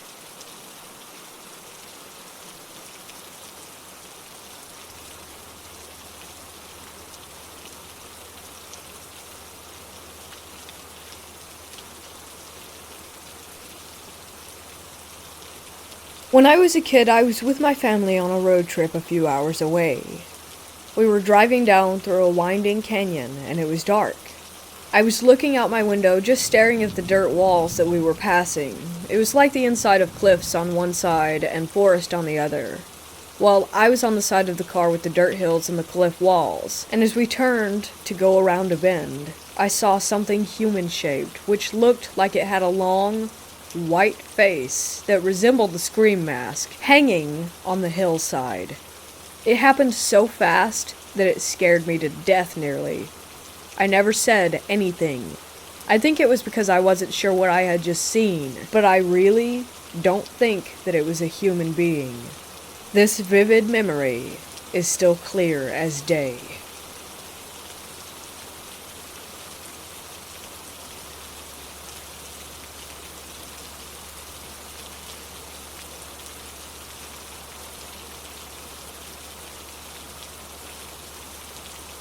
I am on an extended stay at a hotel away from my home for military reasons. The first 2 weeks were fine, but now I've been waking up between 4 and 5 a.m. every night, feeling like someone is watching me from one specific side of the room. Last night it started around 10 p.m. and nearly kept me up all night. I only feel this at my hotel room, not when I go home on my off-duty days. I live on the second floor, so it can't be coming from the window. It is only one specific side of the room, which is a little unsettling. Last night it got so intense that what little sleep that I did get was with the light on. I have a history of sleep paralysis and other sleep issues, but this is something that I have never felt before. I have had multiple experiences with the unexplained and paranormal side of things, but this just seems different. Could this be my own paranoia?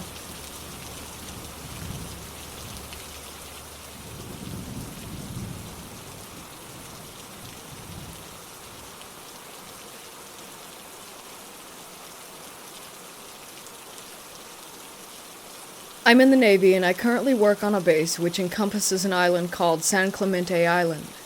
The island itself is mostly deserted and is untouched.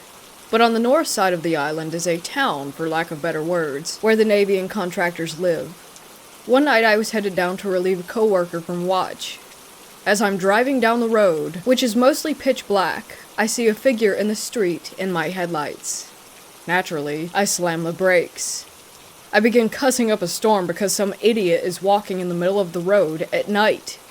Shortly after, however, I notice that it isn't a person, but more of a solid shadow. You could make out no features on it, but it had mass and was human-shaped. It was in the middle of the road and sort of stomping, almost like a weird dance. Then suddenly, it was just gone. It didn't fade away, didn't do anything dramatic, just disappeared. I freaked out and told a lot of my coworkers who didn't believe me. We never saw it again. I have heard some stories of people on the island having doors in their work areas open and stuff moving around on its own, but no stories anything similar to mine. I don't know much about the history of the island itself, but I do know at some point it was owned by Native Americans, and quite often remains of them are found or unearthed.